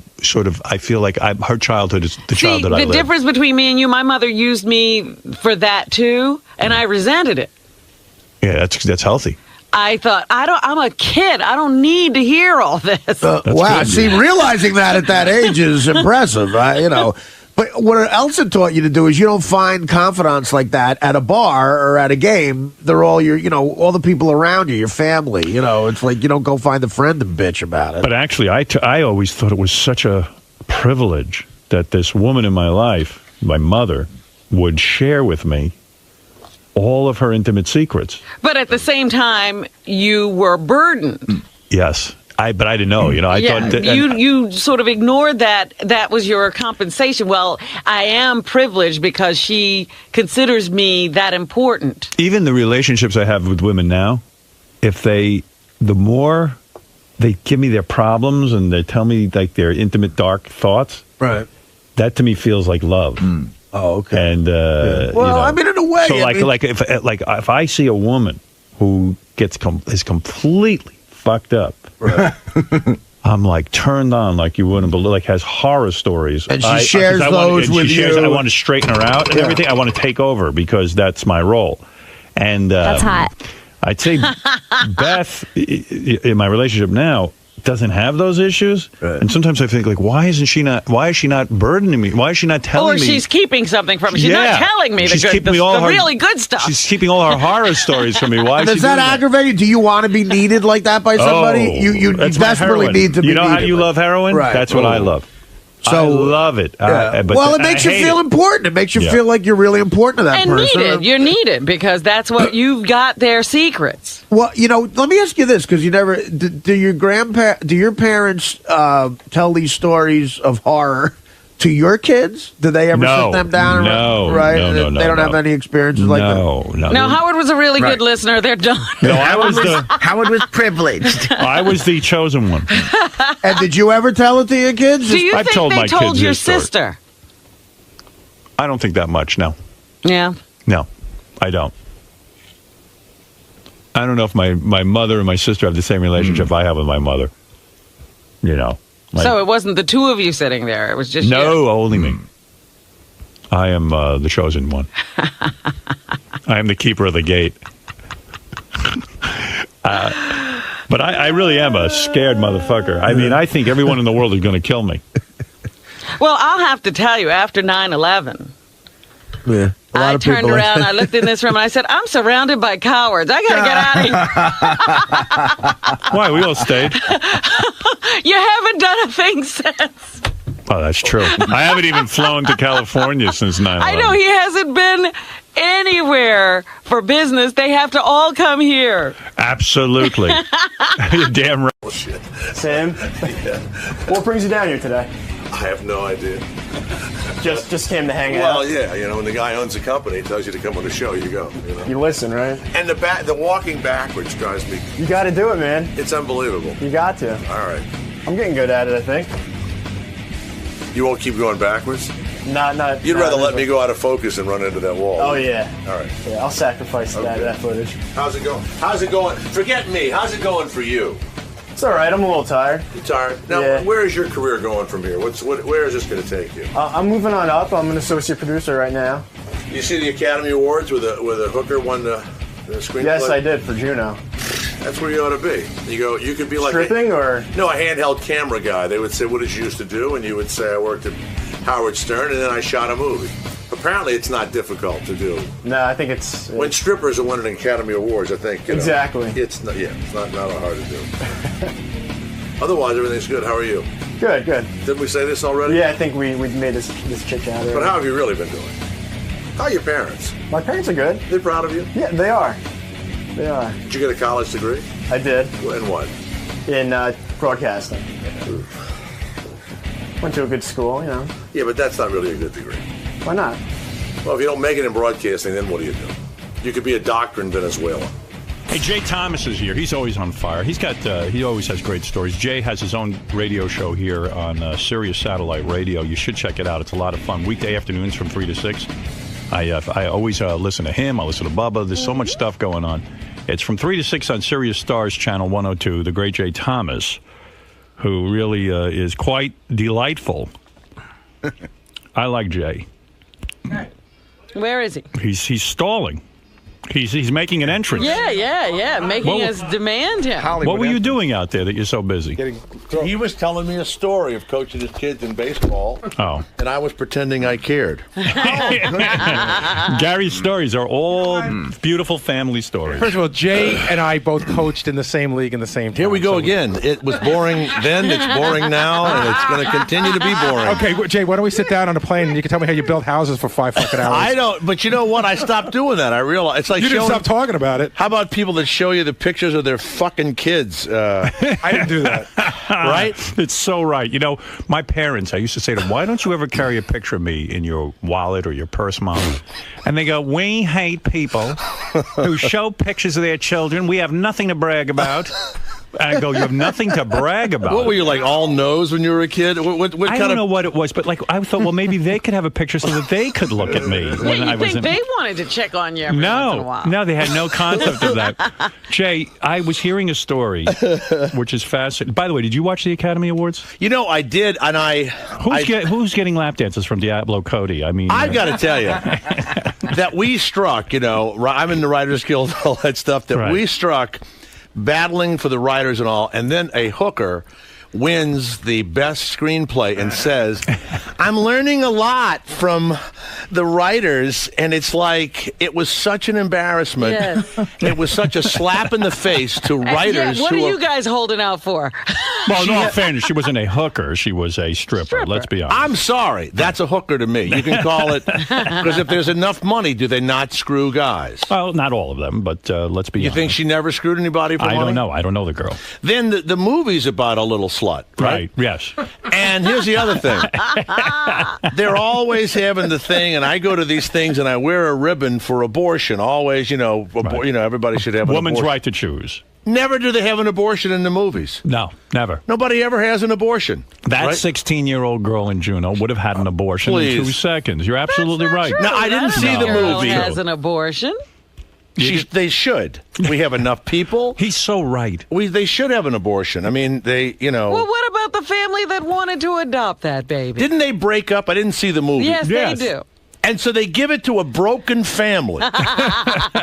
More trouble. So they should have aborted. It's a great story. And they give it to a broken family, which is already a mess. Well, you're from New Orleans, and you even, I thought this was an incredible statement. So many people should have been aborted in New Orleans. It's not even funny. I want to see the sequel of Juno in 15 years when that kid's ripping off cars and mugging But you had said yourself that the I don't think that Diablo Cody will write another movie that we care about. You hope not.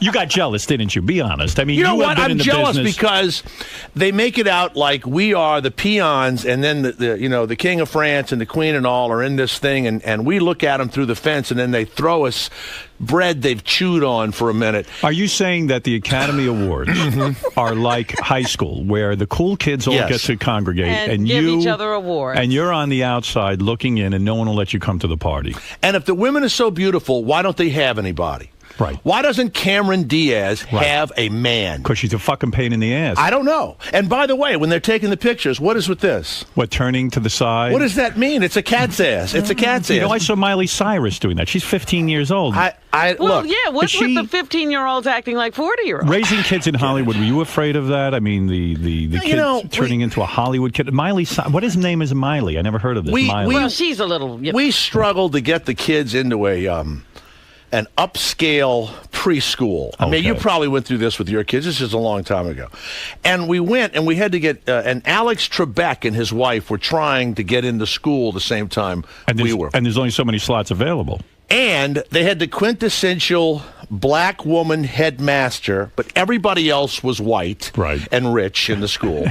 And Jack Nicholson, a very liberal neighborhood. Right. It was in the it was on Clinton Street. I'll never forget it. It's still it's the Something Learning Center.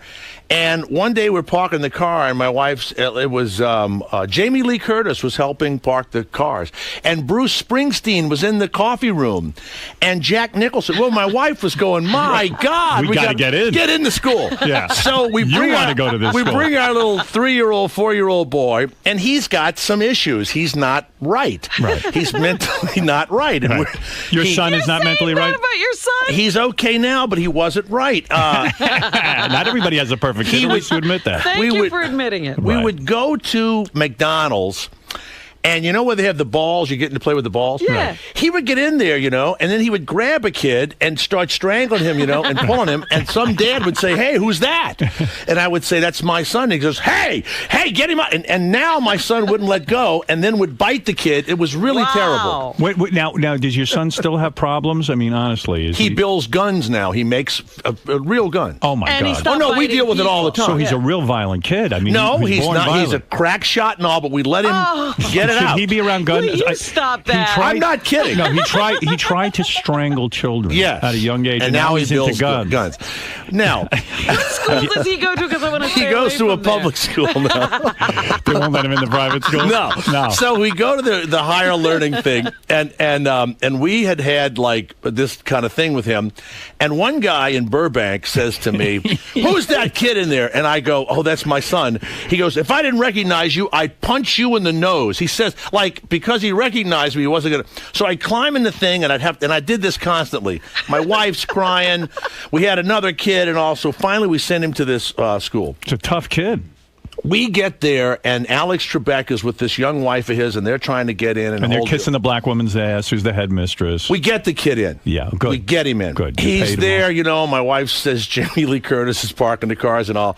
Well, he's not there a minute. He's in the sandbox. He strangles a kid. Was it someone's famous kid? Bites the kid, yeah. Like somebody I never heard of, a producer's child. So they call us up and they go, your child needs a shadow teacher. What's that? For $400 a week, a woman stays with him all day. Well, at least they didn't kick him out. They didn't give up on him. $400 a week, and he's great with the shadow teacher, who's a psychologist or a kid or whatever she is from high school. I said, well, I'd like it too if somebody hung with me all day, right? Poor you. You have to pay $400 extra a week, and it was $1,000 a month. I am so mad, and so I say to my wife, why don't we send him up the street with the Mexican kids and all, where he would fit in. He would fight. He would be a gang member. He looks like... He likes guns. Like he's from a broken home or something. Right. Mom, I got my colors today. Did you ever take him to a psychiatrist at that age and say, what's going on he's here? pre-fucked up. He belongs... with these kids. And the kid. And we had a psychiatrist, and they went they would go to McDonald's with us, two of them. Right. This is another $5,000. And we would stay there. Aren't and you then glad you had kids? We'd put him into the thing and see if he strangled someone. We started going to McDonald's in other neighborhoods that they didn't know us. Right. We go into West Los Angeles. Right. So we're spending tons of money. So now the school says he's become such a problem. We have to have a meeting. Oh, no. We have to have a meeting. Is it hard to love a kid like this? It is. It is. Go ahead. So we got 7 people in the room, and they're telling us these things, psychiatrists and things, and the quintessential, 6 foot tall, a black woman headmaster, not another black person on the staff, not a Mexican, nothing. Nothing. And I say, we're not all talking about this little 2.5 foot kid, are we? We can't be. Right. And I said, this is ridiculous, and we're out of here. We're done. And the woman said, well, okay. And they gave us our money back. And so they that's a big deal. They gave us our money back. We ended up going to some school run by lesbians, and he was fabulous at the lesbian school. So do you think there's something to the fact that these she schools are doing something wrong? Here it is. You don't have to be smart to be an actor. Right. Writing is hard. Producing is hard. I guess directing, you have to I don't know. know how writing is hard. A stripper can do it. That's true. But actors are not bright, and I've said it forever. I get in trouble for saying it, but I got to ask you a question about that. They're 'cause not I've heard smart. Listen, I'm watching this show, In Treatment, Gabriel Byrne. I love that show. Okay, me too. They memorize all these Unbelievable. lines. There's What got to does be memory have to do well, with nothing? Let me finish my point. Smart. There's got to be some The intelligence. Rain Man there. can memorize shit. I can't memorize. I'm in a Rain Man, consider memorize You're everything. brilliant. No, I'm not. I don't. I mean, I feel stupid. So when I see these actors, they're able to memorize entire Yes. soliloquies, monologues. They're able to do this. They have this ability. You can't see the intelligence in that. I don't think memorization is intelligence. What? I'm sorry. I don't think memorization is intelligence. The average person says what you say. You did a movie. I didn't see you stumble or you talk. No, I struggled to remember the lines, and there were my They do lines. too. much. They do, but they do too. Well, I'll tell you something. This is a fascinating story. And, you know, even more fascinating is your take on the whole... Jay is from New Orleans. Right. And the guys told me this. This was something they put in the notes. Mm-hmm. That you recently in New Orleans rented out your house to Brad Pitt and Angelina Jolie. To their architects. Okay. Oh, to their architects. They Brad Pitt, who is a wonderful guy and is helping New Orleans. Is he smart? I don't think so. I think he's naive. I think he's really rich. He wants to bring all the poor people back to New Orleans and build up their neighborhoods, right? Yeah, and we'd like him to stop that. The hurricane, of course, did us a tremendous favor and blew tons of killers out of town and people living on the dole and everything else.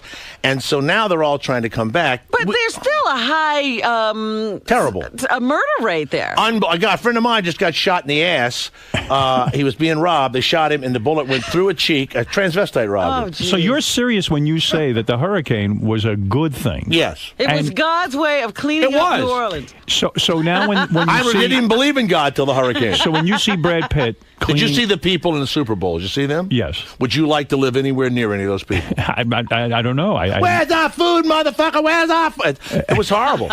It was horrible. So you were pleased when New Orleans changed after the hurricane, and Yes. now when people like Brad Pitt, who doesn't really live in New Orleans... He should be rebuilding houses in my neighborhood. Okay. Right. I went to the airport, and all these church groups are coming to help rebuild places that no one gives a shit about. Right. I couldn't find anybody to work. I went to the airport to, Southwestern Baptist Church from Mississippi or wherever the hell, Texas. I said, look, I'll give you $20 an hour apiece. Work in my neighborhood, rebuild our houses. Don't go in that neighborhood. And they laughed at me. Right. And they went and did Jesus' work and all that. Brad Pitt gave $5 million. He's going to build 150 houses. He brings in architects from all over the world. And they're very nice people, but they're naive. These architects stay in my house Right. and destroy it. What do you mean?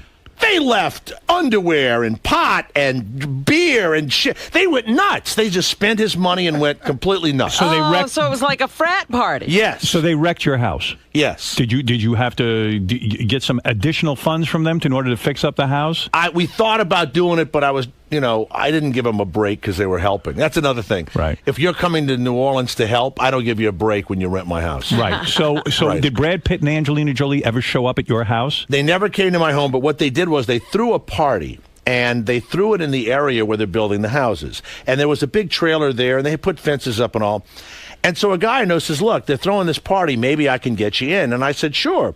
So we go to the thing. Not only could I get in, they let everyone in. It was like Andrew Jackson's inauguration. He let everybody in the White House, and it was a terrible idea. Right. It's the last time they let human beings in the White House. So regular humans. So I walk through the gate, and there are people all over the place. And I talked to a cop, and he says, this is crazy. These 4 guys over here, we had a gunfight with last week. Oh, my God. Brad's walking around. She's got the little baby. They have security. A woman comes in with the scissors and tries to cut a piece of his hair off so she can clone another Brad Pitt. Oh, Wow. stop. They grab her, pull her down. Right. Then a guy with a microphone goes This up. is who they're trying to save. Very nice people. Very nice people. But they're naive because they're saving these people who are not Yes. worthy. And a man came up to Angelina Jolie, started a tape recorder. She's holding a baby. And he said, I thought it was somebody from your show. He says, I understand you're fucking your bodyguard. Like that. And they grabbed him. And I'm in the thing thinking, I thought it was somebody. I thought it was, Stuttering John had come back or Somebody something. write down that question. We need to use it. So I'm looking around going, Get out of this neighborhood. Fill this place in. Knock all these fucking houses down. Right. And let the tourists come in, and that's the end of that. I don't know. And I said this to Larry King. And, oh, Jay, how can you say it? I think, well, Larry, why don't you go fucking live there? Right. They'll fucking shoot you in about 2 seconds. But that's what all the liberals will say. What's wrong with you, Jay? While they live in Malibu. I don't want to be bothered when I live someplace. I don't want to have to worry about people shooting people. And then the mayor of New Orleans has had some sort of nervous breakdown or something. He doesn't even talk to anybody. Yeah. It's unbelievable. He's in hiding. So you're on top of this because you love New Orleans. And You live there. And he has a home Yes, there. And I this do. is all of That's that. it. So how's the radio show going? It's going very well, Yeah. and thank you very much. And I signed a new 2-year contract. And they were very nice. You're going to be and at also- Sirius for another 2 years. Another 2 years. Everyone likes that. Yes, I love it's all listening to the good. show. I think it's Thank great. you. I Thank still you. don't understand the logistics. Where are you when you do this show? I do it from California, and then I have a studio outside of New Orleans, and then I come here to New York, and I just kind of do this kind of bouncing around thing. I find it hard to not be in the studio with everyone, but you have no problem doing it. None whatsoever. You're that talented that you can do the show from anywhere. You could do it, too. You could do it from your house. Why you come in is ridiculous. I'm not sure. Denny, you're on What the do you air. mean, not Wouldn't it be sure? weird if you were here and I was somewhere else and No. we couldn't look at each other? Like, how would you be a guest when Are you you have really a getting guest? anything from looking at me? What I'm are you connecting. getting? I don't know. I'm getting a vibe. When you have a guest, I where can't- are they, Jay? Yeah, I don't know where the fuck they are. They're someplace else. But you all pretend you're in the same room. I don't pretend. I say I'm someplace, and they're not. Look, it doesn't make any difference.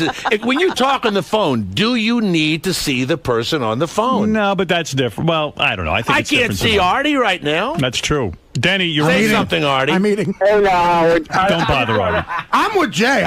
We should do it. I mean, from home. hold, Artie, you see that? He said something. If Artie did the show from home, we'd never hear from him. That's right. We never get him. Denny, go ahead. You're on the air. Jay, Watch this. Denny's on the phone. We don't need to see Denny. If we saw Denny, we would be disgusted by what we're seeing. Denny, go ahead. I'm sorry. No problem, man. Have you ever seen Denny live? Has anybody seen Denny? No, I've never seen Denny. Denny, what do you weigh? How much do you weigh? Denny, how much do you weigh? Well, let Denny make his point. All please. right, go ahead, Denny, go ahead. I'm from New Orleans, Jay, and I cannot believe you're just taking advantage of your celebrity to get attention. When this town needs people like you who know about the city to speak positively about it, and you're sitting here using it to get yourself attention instead of getting the city attention. Like, Hold on a minute. I love you. You sound like you have a job. Have you shot anybody lately? Do you sell drugs or anything? No, sir. Okay. I'm there all the time. I have a home there. You and I are the same person. Do you not want all the scumbags to leave? Listen, the city is the city, and with the scumbags, without them, it's New Orleans. It's not Colorado. Well, all right? Jay is saying that he wants Yeah. certain people there, and so Yeah. I don't know. Well, I guess- this man is saying he liked the color of the city. No, but before it Denny was and I are the same guy. whitewashed. No, not whitewashed. No, absolutely not. There is a huge middle class of black, Hispanic, everything else. But there are some scumbags there. Denny, you got relatives like I have relatives. Our relatives are scumbags, too. I'm glad some of my relatives are gone. Let's go to Kyra. I mean, they're all... Denny, how many relatives do you have that collect welfare and all that shit He's and live gone for already. free? Kyra in Tampa, What a nice Florida. guy, though. Yes. He didn't curse or anything. No, nothing. Kyra, go ahead. You're on the Stay air. in New Orleans, Denny. You're my kind of person. Hey Jay, I'm a native of Baton Rouge, and I am so glad to hear a celebrity That's right. come on the air and It's like tell Howard. No, that's right.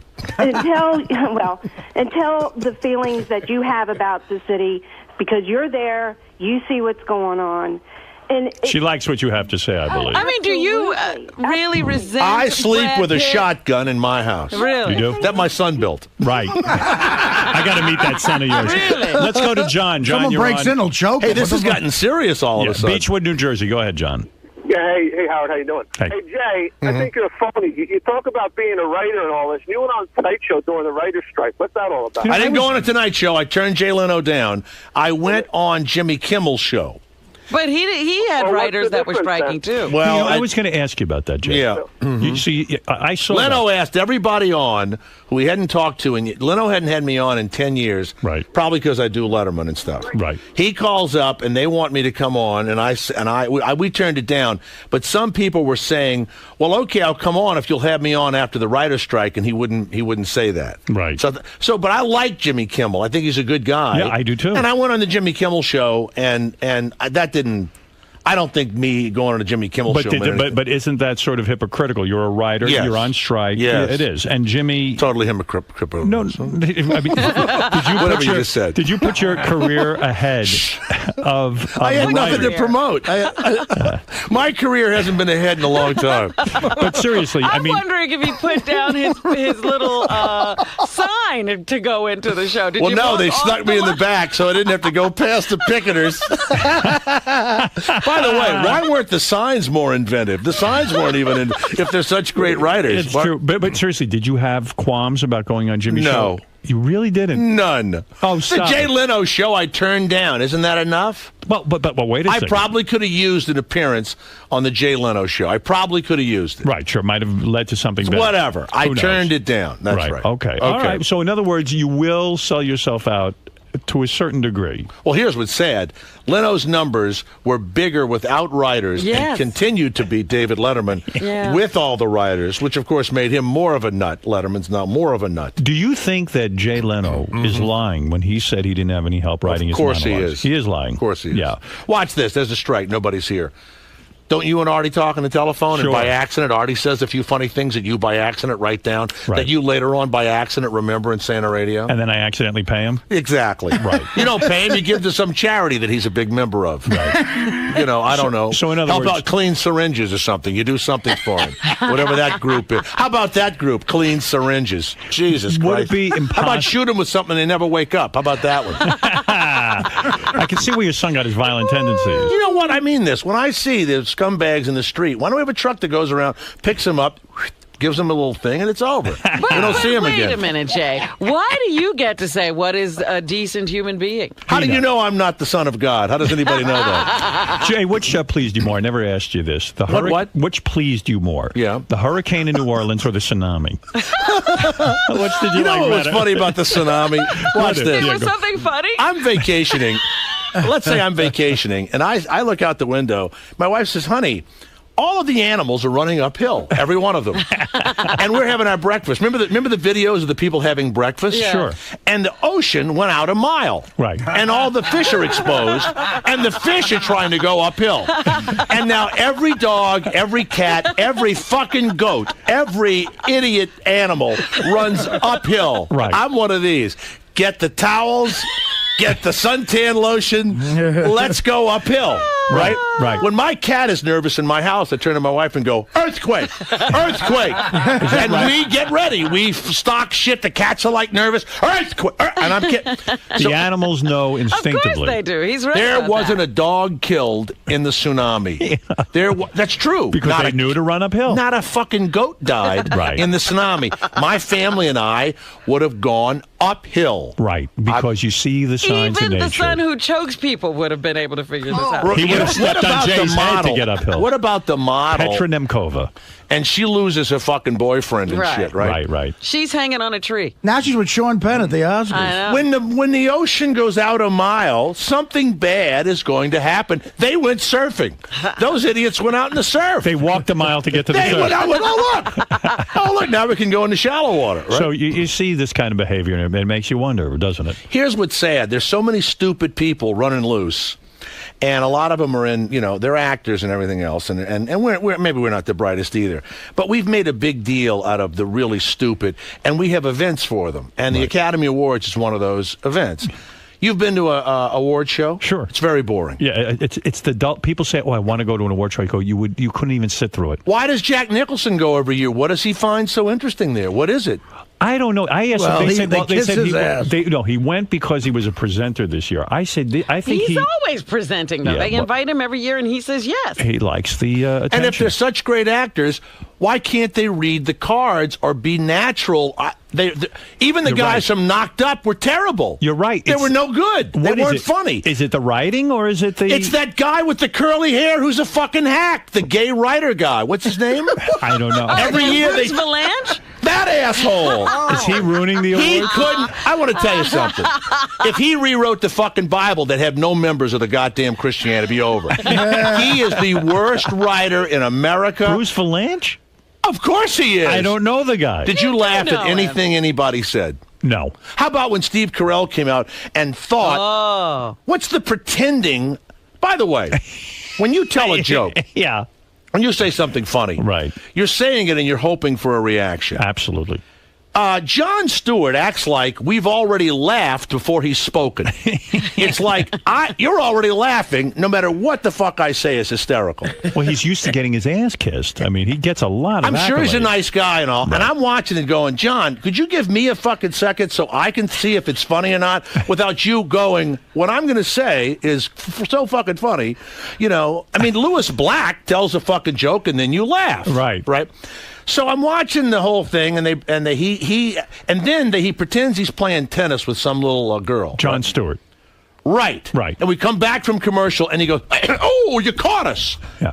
Thinking that's like in high school you do that shit. In other words, Steve Carell did the same sort of thing. He starts to read my the thing, and God. then he goes, "Oh, I'm reading the wrong thing." Oh my God! What a piece of shit. Yeah, yeah. It's true. It's hacky. It's the hacky. average American thinks it's stupid. Well, the ratings are down. They're lower than ever. Yeah. You know Look, this. I'm not helping myself either. I mean, this is probably why but nobody gives a shit either. But what do you hate about Spielberg? Oh, please. How about the gay guy that wanted to fuck you? Remember that guy? Once he'd have seen that hairy ass, he wouldn't have run for 100 miles. Must have hair everywhere. You're very angry, but I think rightly so. Why shouldn't I be angry? You've seen me in a movie lately? Did you notice that? by Hollywood, yes. I know. I haven't seen you in a movie, and you're quite good at it. Yes. Now, this Marion, what's her name? Cotillard. Oh, my God. What? Edith Piaf. Except for the rice, what did she do for us? What is What this is the name of the movie? rice? She won Best Piaf? Actress. La Vie en Rose. What did she do? You tell me right now. Hold it. I'm going to ask anybody. Who is Edith Piaf? Why do we I give don't know. a shit? I don't know. I don't either. Why? In other Well, words, it wasn't an American movie. It was a French movie. But they supposedly loved her. They have been writing books about her. They have been talking about her for years. She was married to a boxer who died in a plane crash. Yeah. She once peed on stage. Yeah. She peed on stage. Peed on stage. Why? I have no She was a idea. real mess. I don't She was know. a She mess. was incontinent. I don't know what her problem was. The original jackass. So this woman wins about no one will ever see that movie. It's a foreign movie. Right. She shouldn't even be in the Academy Awards. I don't get it. It was rather depressing to me that not one American. What is wrong one- with the American actors? Are American actors worse? Why don't we start the immigration thing by throwing them out? I don't want a Canadian taking my job. I don't want a Mexican actor taking my job. I don't want a French actor taking my job.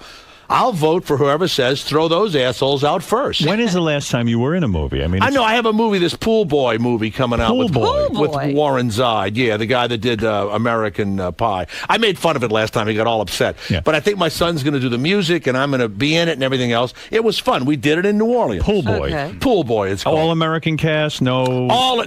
No. Miss Playmate of the Year from Germany is in it. All right, but that's when you understandable. bring breasts from overseas, that's okay with Nobody me. cares about that. Now you got to check out Jay's radio show. Believe it or not, Jay has a radio show here. And he apparently has By the a lot way, to I have say. nothing to talk about now. This is my whole show. Yeah, this was the show for the day. He's on weekday afternoons from 3 to 6 on Sirius Stars. That's channel 102. Right. The Jay Thomas Show, and it's quite good. Yes, Ralph, go ahead. You're on the air with Jay Thomas. Oh, let's see. Ralph, Now, you know are what? there? I try and wonder, do I talk like this because I'm really angry, or am I really just observing what I've seen over 30 years as an actor and in Hollywood? And I mean it. I've sat on so many sets, and I've done tons of I've done like 300 TV shows. You have. You'll be sitting there, and you'll be talking to someone, and you're about to do a scene with them, and they are so uninteresting that you can't believe that you're in the room with them, and they are telling you that they don't know whether they're going to go to their therapist or they're afraid to miss their macrame lesson or whatever the fuck they do, and they chant and they do all this shit.